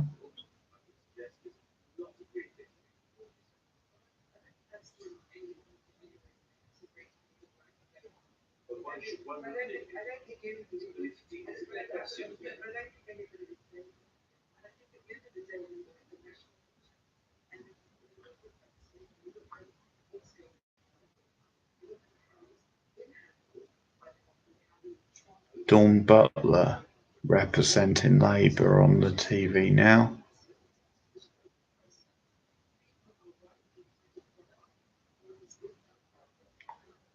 Big on women's equality. Again, another potential good, strong Labour leader. Crucial, she represents a diversity, a minority, so that's another side to it. Yeah, no arguments. Nothing wrong with some heated debates or discussions, let's say. I mean, certainly I like to play these things up a bit. I mean, politics can be so nasty and divisive sometimes, which is a shame because it is an interesting thing to talk about. And very, very important. I mean, especially now when things are at such an influx, such a mess. I actually think it's more important than ever to vote when things aren't very good. But yeah, no arguments, just, yeah. You can have difference of opinions, you can express that. But yeah, it's not worth arguing, no. Nothing to fight about.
Middlesbrough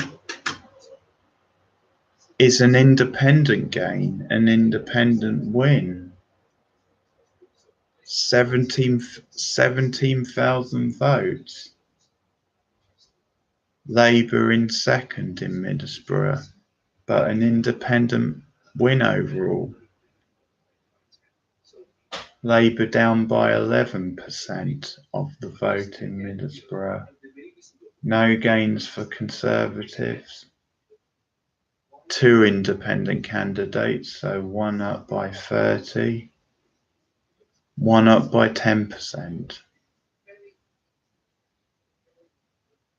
Labour down by 11 in Middlesbrough, so a very poor, again, traditionally working class town.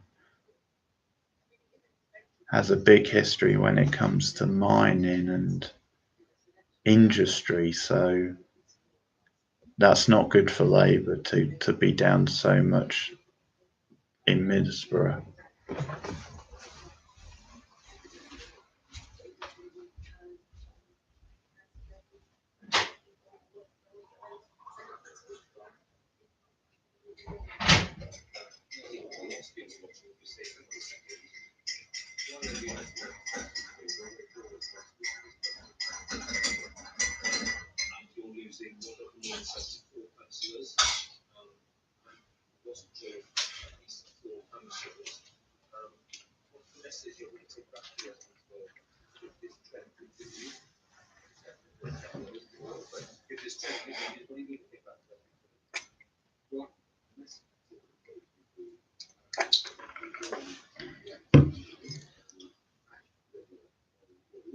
The Conservative MP on here now talking.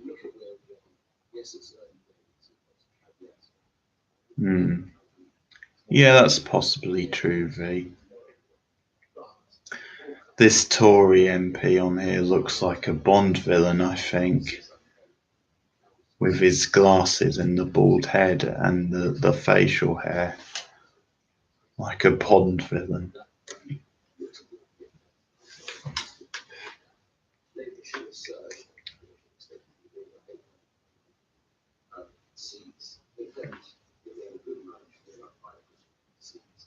So my reading to date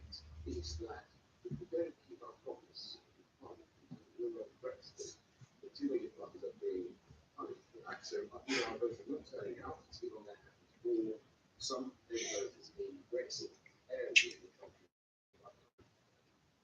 Sending a very clear message that you better deliver on Brexit. Now, your responsible hand for those same areas, both Brexit and Brexit. The reason for that, with my sort of ex-UGO hat on, Scotland's hat on, is when you have a low turnout, the smaller parties that motivate their votes. They look like they're going to get a high proportion of votes. It's not small number, but the overall message, I think, that was sent to my colleagues in Parliament is that Prime Minister needs to be right this all along. We have to do a Brexit or two major parties going to get finished. And I think that is what we all want to reflect. Probably, yeah. At some point, we know what Parliament is against. We need to know what Parliament is against. Deliver on Brexit, otherwise we're both going to struggle. So he's making the case that the low turnout or the losses for Labour and for his own party is largely to do with Brexit, to do with the frustration of voters for them not able to deliver it.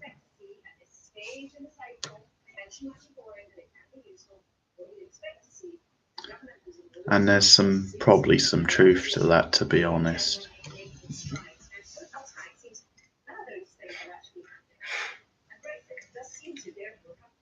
Changed yet another set of conventions.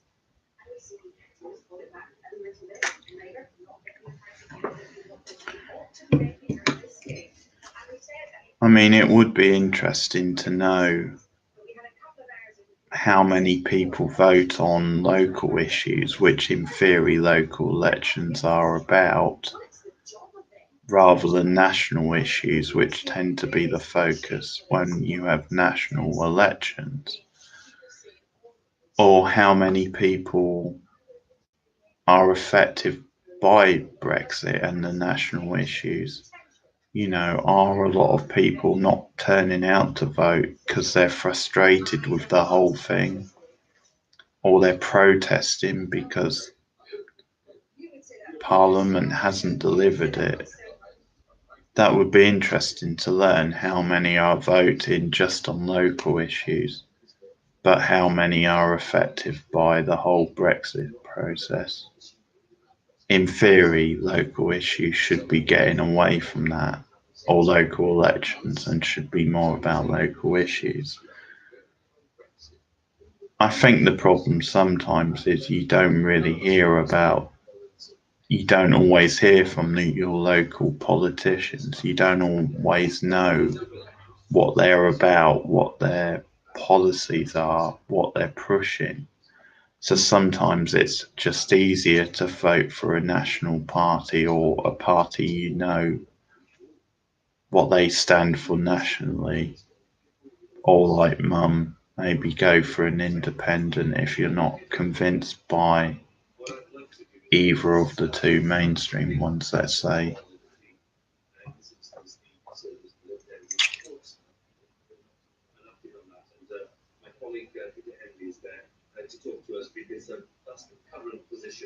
I think Labour have held or gained control, whichever one it is, in Cambridge.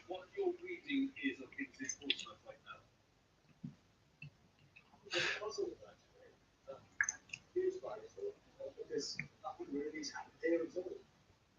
And the turnout is the same as you would expect in a local election. So Portsmouth, as I said earlier, a hung council. The Lib Dems have 18, but not a majority. Conservative have 16 in second place. Labour a bit down, but in third. So Lib Dems up 2, Conservatives down 2. It's gone now, it's flashed away. But overall 28%. So Lib Dems up 9, it's saying. Conservatives down 9. Labour up 5. Independent no gains. The Greens are down 2. UKIP down 2. So far, not a great night for UKIP. I don't think they've made many gains. So no signs of comebacks for UKIP, which is good news.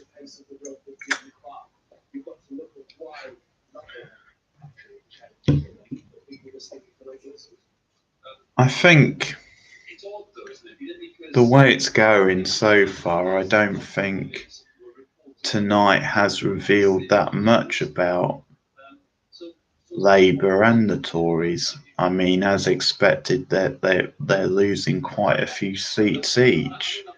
So that does confirm the frustration and how the country, they're divided the country just like the parties, and they're not convinced enough by either party.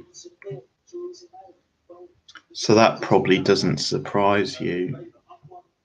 So we're probably none the wiser on who would potentially win the next election. It's all pretty much even Stevens again. I think the big winners so far are the Green Party and the Liberal Democrats. Green parties have gained quite a few seats, 13 gains overall apparently. Lib Dems have gained 63 overall, so that's pretty impressive for them. As I was saying before, they seem to be slowly on their way up again after a lot of years in the doldrums.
Labour hold Barnsley,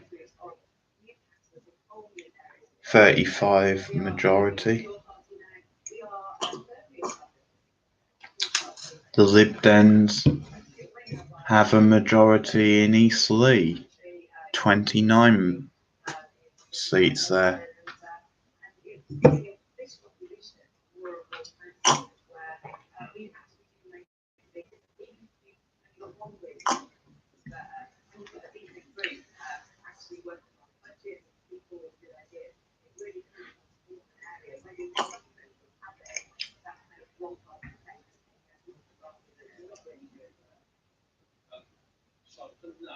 positive thanks. I think you're joining us in the studio later. Very well. Very great of you. Thank you very much. Charlie, the Queen South.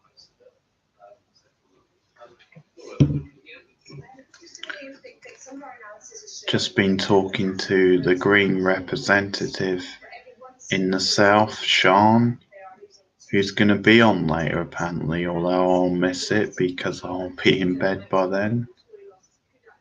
But she was very bright, talking positively on what's looking like a good night for the Green Party. Spreading quite a lot, getting gains in different parts of the country, which is positive. So far, a good night for the Greens and the Lib Dems. We're seeing some independents gain seats. But so far, not a good night for the Tories, not a good night for Labour.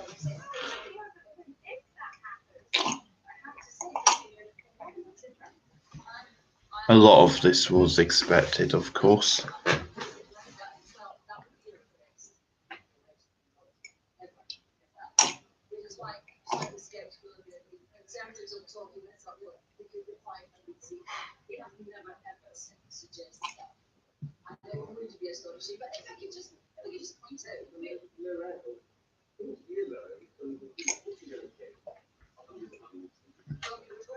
How can you dismiss a piece of work which should be giving more? Surely that says something about you and not the confidence of the Conservatives. You're telling us that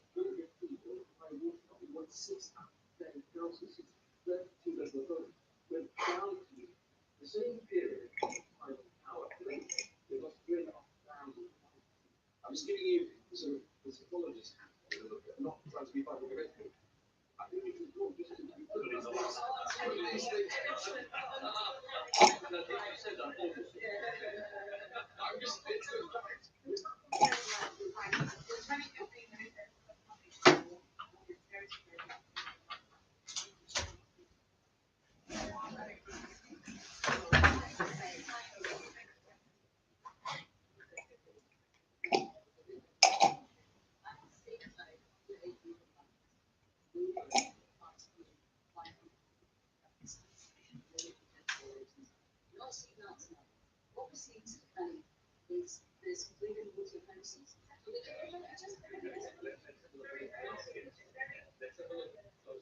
Let's have a look to see what we are.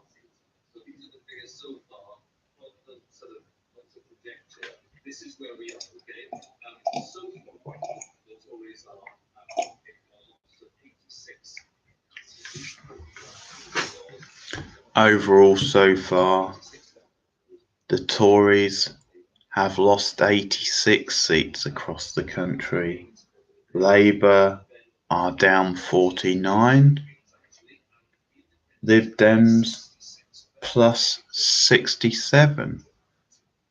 So the Lib Dems again doing quite well tonight.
So on it goes, verdicts being delivered one ballot box after another.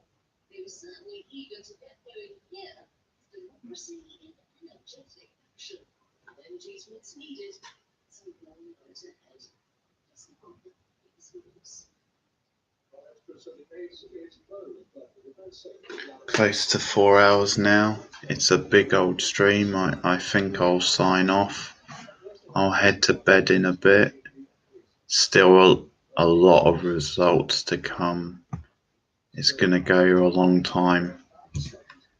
Yeah, so the picture could well change, but at the moment the picture has been a lot of losses for Labour and the Tories, and some large gains for the Lib Dems and also the Green. That's the picture so far, but it could change. But yeah, interesting night. It's been a fun discussion, had fun on here with you. I'm not quite gonna make it the whole night, but maybe next time. But for now, I'm gonna sign off. There'll be another live stream soon. Thank you for those who took part. Thank you, V, for debuting, for making your first appearance and discussing. And I'll chat to you soon. Good night.